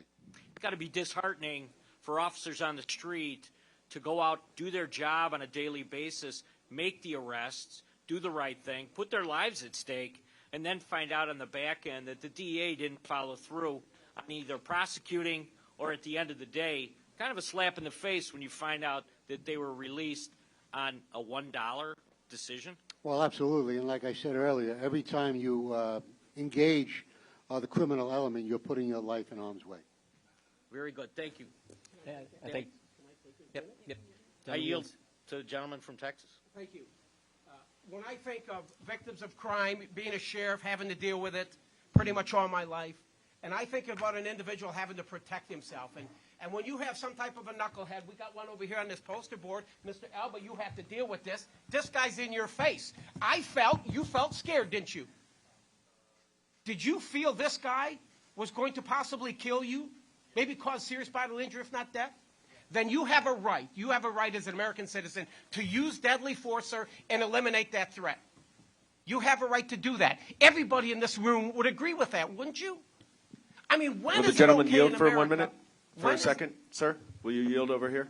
When can we look at, if somebody puts a knife to you or a clerk at a cashier anywhere in this country, and he's threatening to say, I'm going to kill you, you don't give your money, I would encourage the residents in the great state of Texas and my county to defend yourself. Defend yourself. You are given that God-given right. And that means pulling out a weapon and put two at center mass. You'll reduce recidivism, won't you? And you won't have a repeat offender. Gentlemen, time has expired. The gentlelady from Indiana, Ms. Sparks, is recognized. Thank you, Mr. Chairman. I'm one person that always believed that the greatest of our country is the freedoms and greatness of our people. And someone who came from a communist country, it appalled me what's happening in our country. And I said that, unfortunately, Congress became a circus and charade. Unfortunately, what's happening in your district is also a circuit and charade. And I appreciate people being here, Mr. Alba, Ms. Harrison, Ms. Brame, and actually sharing your personal story. And I apologize on behalf of the Congress. I also appreciate Mr. Holden sitting here and actually willing to challenge your own party. I actually do it quite a lot. And a lot of people in your party don't have that strength, and I hope we can see more of that. You know, on the way here, one of my constituents texted me. We had police officer suicide. We had police officer killed in the district last year. We have a serious problem with our criminal justice system. Our government is set up to protect people's rights to life, liberty, and property, and it's not doing it. People play in politics, and it is one of the core functions, and this committee has that function. So I appreciate Mr. Chairman actually having field hearing.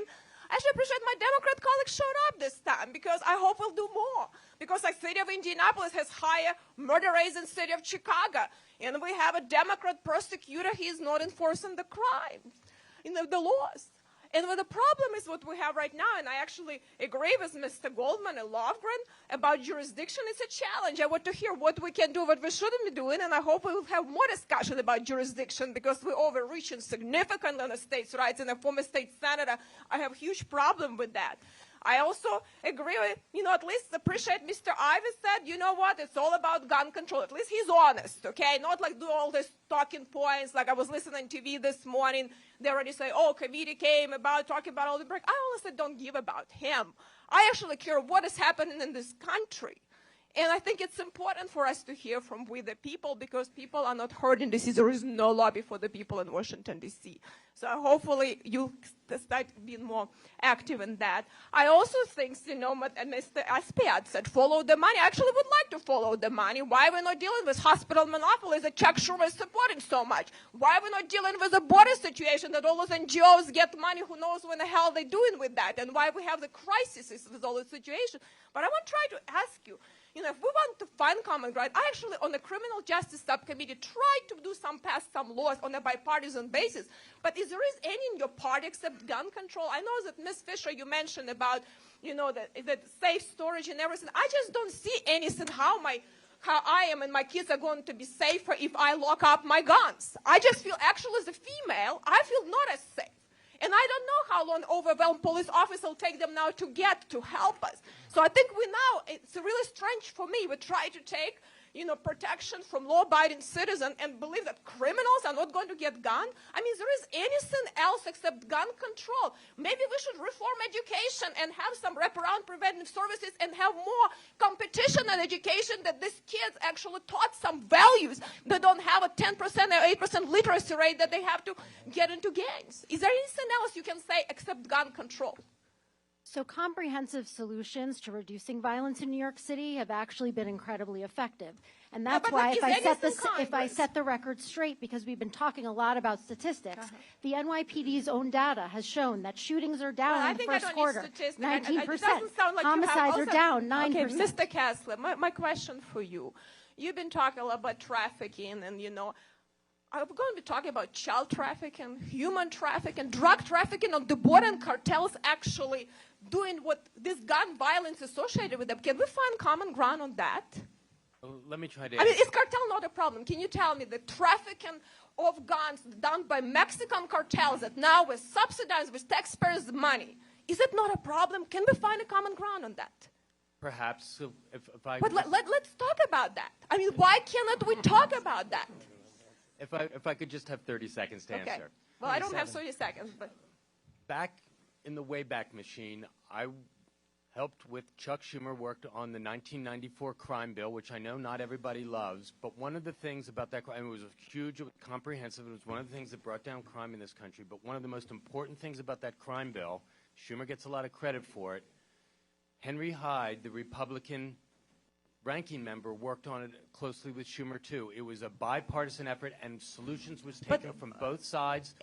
But let's talk about it. But we right now not do it. My time is expired, but we need to stop playing politics with people's life. I yield back. Gentlelady yields back. The gentleman from Alabama, Mr. Moore, is recognized for 5 minutes. Thank you, Mr. Chairman. And let me say first, I appreciate you having this hearing. And let me set the record straight for the people in New York. This is not the first hearing on crime we've had since Mr. Jordan's been chairman. A few weeks ago, we went to Yuma, Arizona. We saw where people were coming across the border. 106 different nations, 107,000 fentanyl deaths. We talk about mass shootings. We only had 74 people killed by mass shootings last year in America. We're losing more than that today, and just in this hearing alone, to fentanyl poisoning. So we've been out here, and we're going to go to other areas where there's crime, and we're going to have hearings because it's a concern. I mean, Victoria's right. We have to begin to address these issues that are threatening American citizens. And so, Ms. Brame, you actually took one of my talking points a while ago. Crime, the criminal does not differentiate between a Republican and a Democrat. I was stabbed a few years ago, and I was glad the DA actually charged the man for attempted murder and put him behind bars. It made us all feel a little safer. And so thank you for being here. Ms. Harrison, thank you for being here. Mr. Alba, thank you for being here. And Mr. DiGiacomo, I want to talk to you a little bit about just what we're seeing with the rules. The DA came in with this new rules, this set of rules. And are you seeing officers retire now and go into other lines of work as a result of the policies? Well, I lost 600 detectives retired this year alone. Just to give a clear consensus on what that means, in 2001, in the terrorist attacks, we had 7,500 detectives. Right now, I'm working with 5,400 detectives, and we're doing more investigative steps now than we were done then because of the video canvases, and we're also doing counterterrorism duties as well here in New York City. What do you think the primary reason the detectives, you're losing that experience level, why are they leaving? Well, you know, when you're a detective, you investigate crimes, and sometimes it takes months to investigate those crimes, and there are reports that are this high, and the detective puts many, many hours and days and weeks sometimes investigating those crimes just for the individual to be let go. And they're getting frustrated, and they are frustrated is the real And I guess they risk these lives as they're investigating these crimes as well. Always. Their health? Yes, always. You know, New York City detectives do everything from patrol to climb the bridges and everything in between, homicide, special victims, narcotics divisions. So detectives and all police officers here in New York City do very dangerous work 24 hours a day. Mr. Giacomo, I got a question. You know, I find it interesting that when a law enforcement officer uses a weapon to defend himself or even in pursuit of a criminal, it's always the law enforcement officer's fault. But when it's the criminal using the gun, it's always the gun's fault. How do we address that in society? Why does the left always drive that narrative? Well, it's very simple. It's the person that is handling the gun. It's the criminal element that's using the gun and victimizing other people here in New York City and across this country. So in some sense, it must be the person, the individual responsible, not the law enforcement officer himself. 100%. How do you find a man or a lady that wants to be law enforcement officer if she pulls her weapon in a life-threatening situation and she shoots somebody, she's going to be tried for murder, or he's going to be tried for some sort of crime. But if he doesn't pull his weapon, he ends up dying. How do you recruit people to go into that industry? It's a dying profession. That's you know, it's scary for me, for our society in general, if we cannot recruit good law enforcement officers, and they're crucified by the left and the media when they act to save themselves or their partners' lives. And if I may, yes, please. There's no profession, at least here in New York City, that has more oversight than the New York City Police Department. There are about 10 levels of oversight, and no one else has that level of oversight like the New York City Police Department. And, you know, it's typically in society, and this is for, you know, all folks in blue cities or any other cities, you know, often they want to disarm law-abiding citizens. And they say, well, call the police. If you have an intruder, call the police. And then at the same time, they're defunding the police. What kind of situation, Ms. Harrison, does that put society in when you can't defend yourself? A horrible situation, and at the same time, in the name of ending mass incarceration, as they like to gaslight everybody with, they're releasing very violent recidivists with no oversight because they're removing any kind of parole supervision, bail supervision. So we do need to be able to defend ourselves in some way, shape, or form. Is that weapon, I mean, my daughters have concealed carry permits. It's the equalizer, correct? For a lady who's being attacked by an assailant who's much bigger, much heavier, much stronger, does it not equalize the playing field? I believe it does. Thank you. With that, I'll yield back, Mr. Chairman. Thank the gentleman. Witnesses, we just got a few more, but these are very important members, great people, and we're going to go now with the gentlelady from Wyoming, Ms. Hageman. Thank you. Thank you for everyone for being here. I represent the state of Wyoming. There are 560,000 people in my state. I grew up outside of a town of 350 people. I currently live in our largest city of 60,000 people. I want you to know, Mr. Alba, Ms. Harrison, Ms. Brame, Mr. Bergen, we pay a lot of attention to what goes on here. We know about you. When I read about your situation, Mr. Alba, and what happened to you the next day after it happened, I prayed for you. I prayed for your family. As I read the testimony that you have provided to us today, it makes my heart break to know that you, as family members, have gone through something so devastating. But to make it even worse, our criminal justice system has treated you so poorly since you have gone through these things. I will tell you, it has been interesting to listen to you talk about your loved ones, talk about the fear that you faced with this situation, Mr. Alba, the loss that you're still suffering from 18 years later after losing your loved one. how much love you have for your son, how much love you have for your son and your family and your community. And I do want you to know that we're not here for grandstanding. We're not here for anything other than the fact that we're recognizing that across the country there is a sickness pervading our communities that is destroying who and what we are. And it's not just about guns. I watched you, Ms. Fisher, as you secretly smiled at some of the Congress members on the other side, as people on our side talked about the gun issue.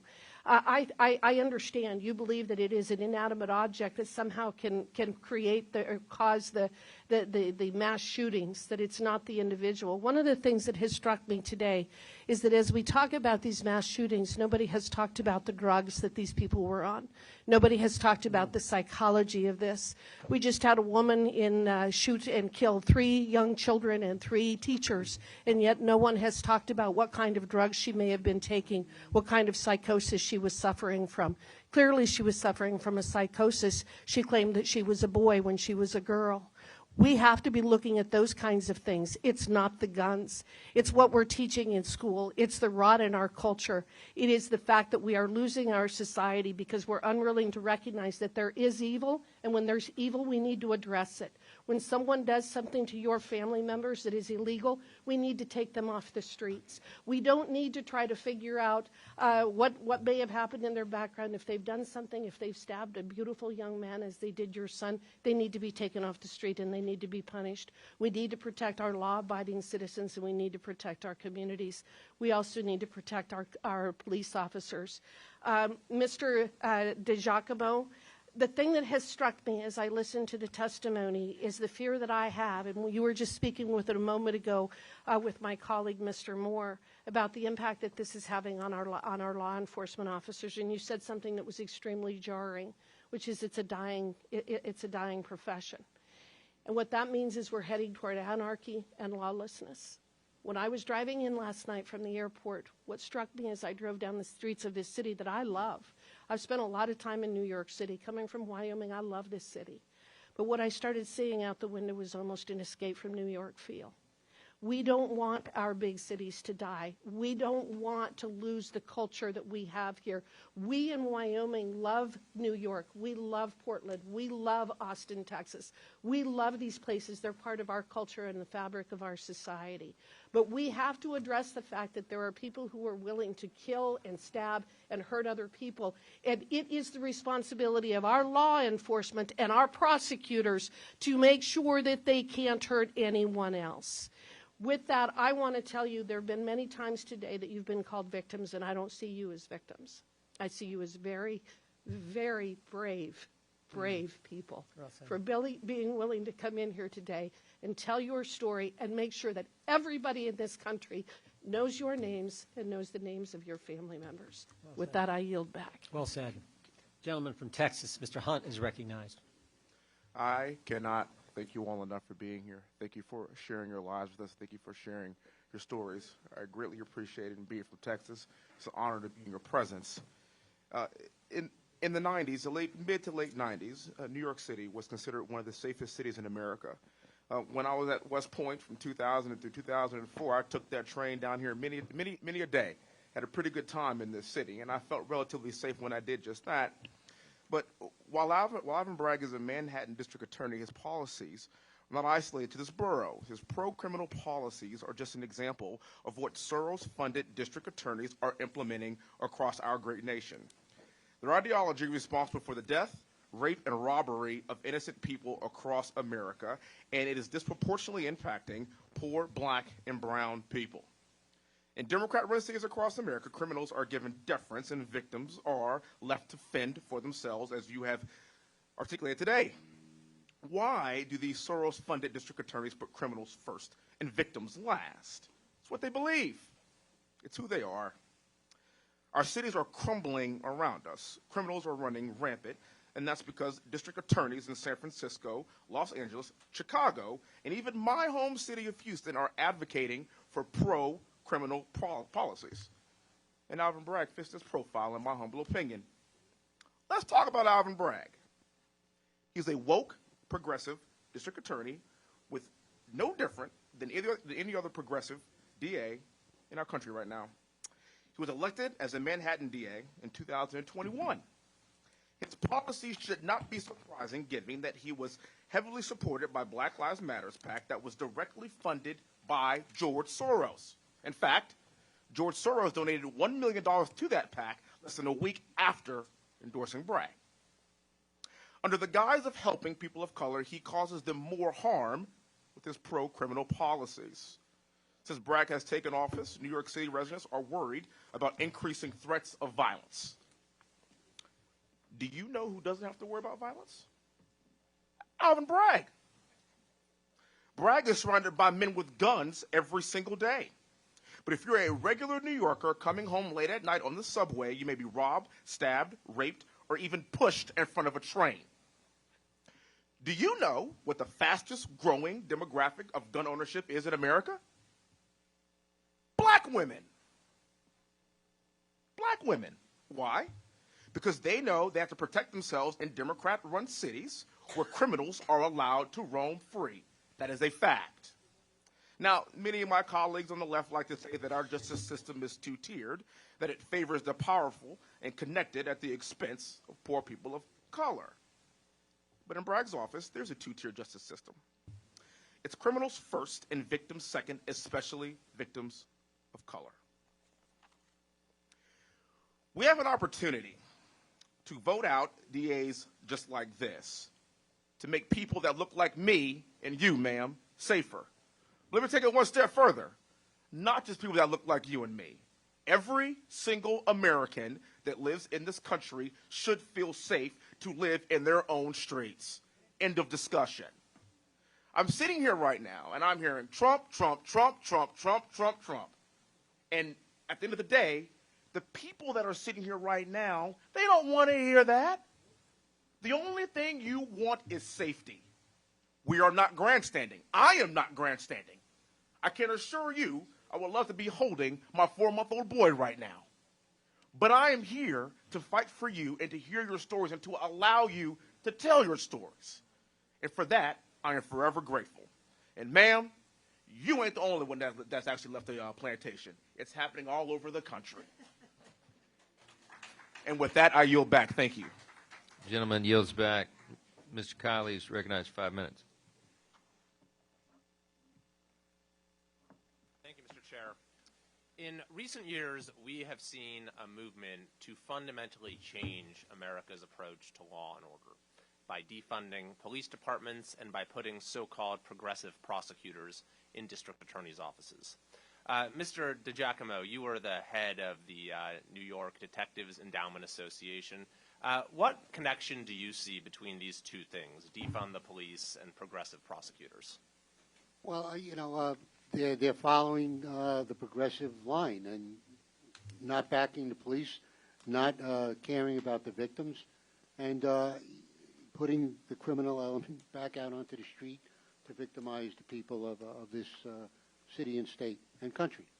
That's right. Both seek to eliminate or neutralize the capabilities of law enforcement, correct? Well, it's been compromised already. That's right, and thereby removing or reducing the consequences of criminal activity, correct? Correct. So these policies have gained a major foothold in several cities, including the one that we're in right now, so we can assess what the impact has been. And one way to assess that impact, of course, is looking at the effect on crime rates. Now, Mr. Holden, you're an elected city council member in New York, a member of the Democratic Party, and you testified today about failed progressive policies. So just to be clear, when you say these are failed progressive policies, is that because they've caused crime to go up or to go down? Again, I'm a critic of my party's stance on crime. Everything's gone up. All their policies have led to an increase in crime. And I think we saw it come to a head with the war on police that started after George Floyd, and it went national. And so you saw this kind of crime wave go throughout the entire country. That's right. And in fact, if you look at yesterday's New York Times, it reported that major crime in New York this year is 45% up from 2 years ago. This is from the New York Times. And to your point, in Los Angeles, violent crime is 86% higher than the national average. In San Francisco, overall crime is 111% higher than the national average. So you can also then look to assess the impact of these policies, about how people are responding to them. Would you say, Council Member Holden, that these failed progressive policies have caused more people to move to New York City or to move away from New York City? Certainly away from New York City. I've never seen it this bad. Like I said, I grew up in the 80s and 90s in New York, and I saw horrific crime numbers, but now it's much, much worse because it's all over. The lawlessness, mayhem is all over. And in fact, the state of New York is second in the nation in terms of one-way U-Haul and rentals, people who are leaving. First place, of course, is California now, 3 years running. Los Angeles County, where George Gascon is the district attorney, accounts for half the people leaving California. In San Francisco, its population is declining faster than any major city in U.S. history. Now, a final way we can assess the impact of these policies is by the judgment of voters. Councilmember Holden, would you say that Mayor Eric Adams made the issue of crime a plank in his major plank in his successful campaign for mayor? Well, that was and certainly is, but he's not getting much support from his colleagues. Correct. And in Los Angeles, George Gascon has been subject to a vote of no confidence by 36 different city councils within his jurisdiction.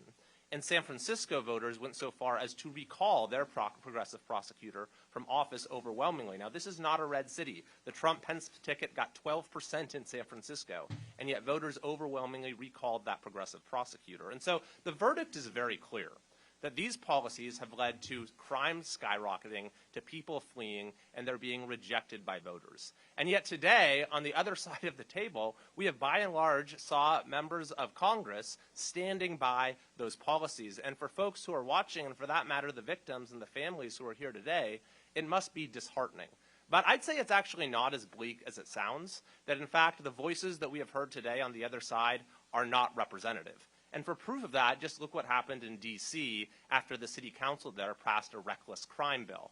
In the House majority, we passed legislation to undo what the D.C. City Council had done. President Biden sided with us and signed that bill. 2 out of 3 Democrat senators sided with us and voted for that bill. Do you know how many members of this committee in the minority voted for that bill? Just 1. Every single other member voted to keep the reckless pro-criminal D.C. crime bill in place. So I would say there's a lot more consensus in this country right now than today's hearing makes out, and that the pendulum is swinging back towards supporting victims, supporting law enforcement, supporting law and order, and I look forward to working with people of good faith on both sides of the aisle to restore sanity to our criminal justice system. Gentleman's time's expired. Mr. Brands, recognized 5 minutes. Thank you, Mr. Chair. There's a greatness in America that has often been reflected over the history of our nation by the greatness in some of our largest cities, like New York City, like Philadelphia, like a couple cities in my state, Austin and Houston, to name a few. But widespread movements in these cities to focus support for criminals instead of victims, to put progressive liberal politics ahead of the lives of all individuals, regardless of political affiliation, to put sound bites ahead of sound policy, and to focus on social justice rather than actual justice have resulted in these Democrat-run cities, like New York City, being less safe. Of course, if you're talking about the safety and protection of criminals, that's different. Mr. Giacomo, let me see if I understand a couple of statistics correctly, and I'll ask you a couple questions about this. When it relates to Alvin Bragg's Manhattan District Attorney's Office, not even going back before that, but just looking at what he's done and looking at the process in particular. Let's start with somebody that's committed a criminal offense, a felony offense. Since 2019, if you compare 2019 to 2022 statistics, Alvin Bragg has declined to prosecute 35% less felonies than before. But even with those felonies that were charged, he's downgraded 52% of those felonies down to misdemeanors. Right. And even when you get past that, of those felonies that actually make it to trial, Alvin Bragg's office is only successful in about half of those cases. So when you start doing the mathematical calculations, if you're a criminal in this city that commits a felony, by the time he declines to prosecute and then downgrades a portion of that what's left and then actually prosecutes those that are left and is unsuccessful in about half of those cases, probably only 1 in 5 at best, maybe 1 in 6 or 1 in 7 that commit a felony criminal offense in the city of New York City, and in the Manhattan district in particular, actually get convicted of that felony conviction. Is that true? That's counterproductive to the victims of crime. Correct. And once convicted, then, based on Alvin Bragg's Day 1 memo, he's encouraged less and less of those criminals to actually receive jail time. Isn't that true? That's correct. Now, how does that work with the morale of the NYPD? Well, we're seeing it now where we're having, so many members of the NYPD leaving for other departments, and detectives with years and years of experience and knowledge retiring. It's going to have a major impact on public safety here in New York City. Yeah, does it actually affect their ability to perform their duties? Oh, absolutely. If you're not prosecuting the crime, again, you're putting your life on the line every time you encounter a criminal or a criminal element, and just for this individual to be let out again, and all your work was done for no reason. I'd like to know what you're hearing, because you have your ear to the ground. What are you hearing from the men and women, the brave men and women of the NYPD, about their desire to continue to serve under these kind of circumstances? It's policing here in New York City is the most difficult I've seen it in 40 years. It's almost impossible for these young cops and old and detectives to do their job effectively, because you don't have a clear understanding and working relationship with the district attorney's office. And how does it affect their job and their ability to perform their job that about half of those actually charged with felonies are out on without any bail at all, awaiting trial, and only about half are in? Well, it breaks the morale, and it breaks your desire to serve and protect the people of the city. Do you see oftentimes when these that have committed felonies that are awaiting trial are actually out there committing more felonies while they're in their pretrial state? Well, that's the sad part about this. They're out again victimizing the people of the city. And, excuse me, that's why the morale in the NYPD is so low right now. One of the things that you mentioned in your testimony, your written testimony, is about juvenile offenders. Mm-hmm. Talk about juvenile offenders under Alvin Bragg's district attorney's office, whether or not they're committing more crimes, whether or not they are incentivized to be part of gangs more than they were before.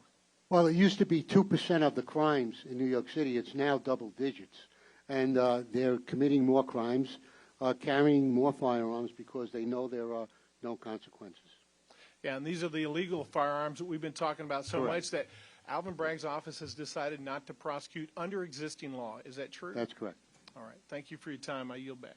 Thank the gentleman. Gentleman yields back. Last but certainly not least, my friend and colleague, the gentleman from New Jersey, is recognized. Hi. You guys got to be tired. I know after a while you almost have your eyes glaze over. I want to tell you, and I really mean this, and there's a lot of people in this room who mean it. We appreciate you. We appreciate your bravery, your strength, your love for the ones that you lost. We appreciate the professionals who are here who are willing to speak up against all odds. This is a big deal. And without folks like you, without good Americans like you, without individuals who have the courage and strength to stand up the way that you do, we're definitely doomed. And I also want to promise you something else, and I think the chairman would stick with me on this, and I think the members here would stick with it. We're going to do something. We absolutely didn't do this for an exercise. We absolutely didn't do this for politics. So I do want to say this to my friends on the other side. They threw out all kinds of stuff today, numbers that weren't real, a whole discussion of guns. You can have a lot of discussions on guns, but that wasn't what today was about. It wasn't a discussion about the guns. It was discussion about Alvin Bragg. They talked about George Santos, anti-Semitism, Donald Trump, money going from the NRA to members, which, by the way, I don't think it does, or else I'm surely the only one not getting it. But I asked a few people. I don't think that's accurate either.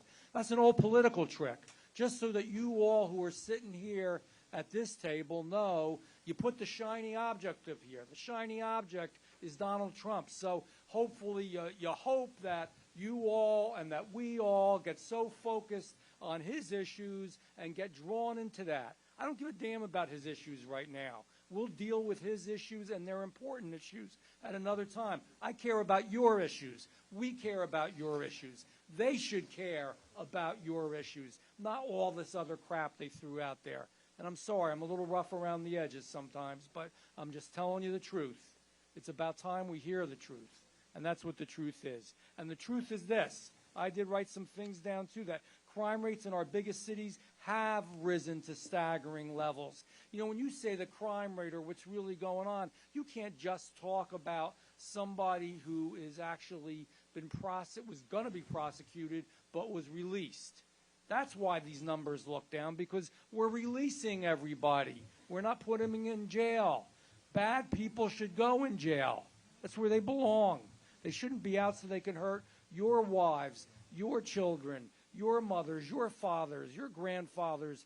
We want to be safe, and it doesn't matter if we're, you know, what color, what race, what origin we are. We want to be safe in our homes. You know, I think of what goes on in Chicago. It's not only New York. My God, how many little black babies get shot every single week in that town? And we can stop it. We can stop it if we had good prosecutors. And who's funding these progressive district attorneys? We should know that. Well, it's George Soros. With this increase in crime, you would think their DA would be actively trying to slow it down. He's not. He's taking money from George Soros. No, I don't know any but money from the NRA, but I'll tell you, there's tons of money, tens of millions. In fact, he spent $170 million. That's a lot of dough.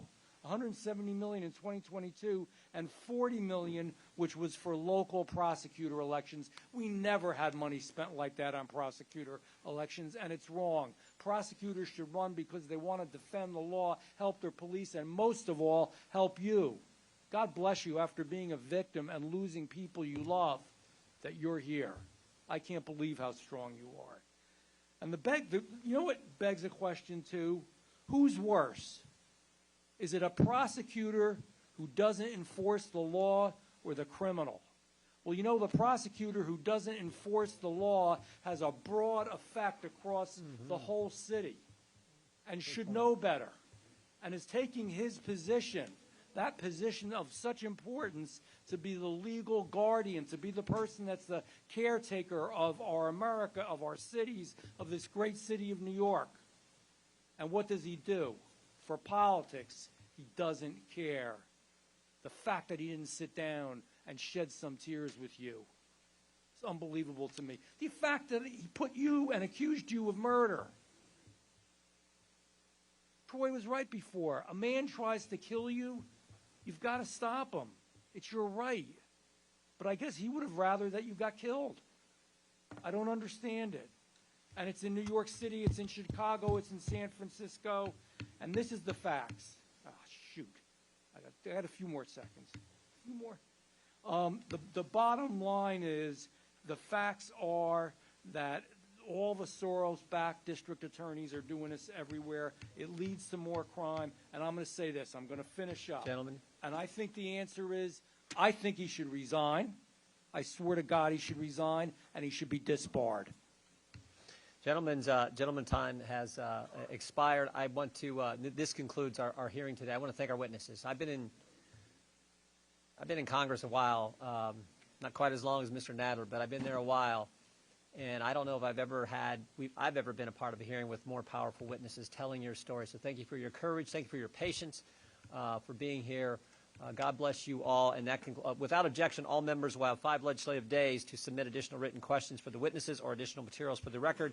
Now, without objection, the hearing is adjourned. I thank the witnesses.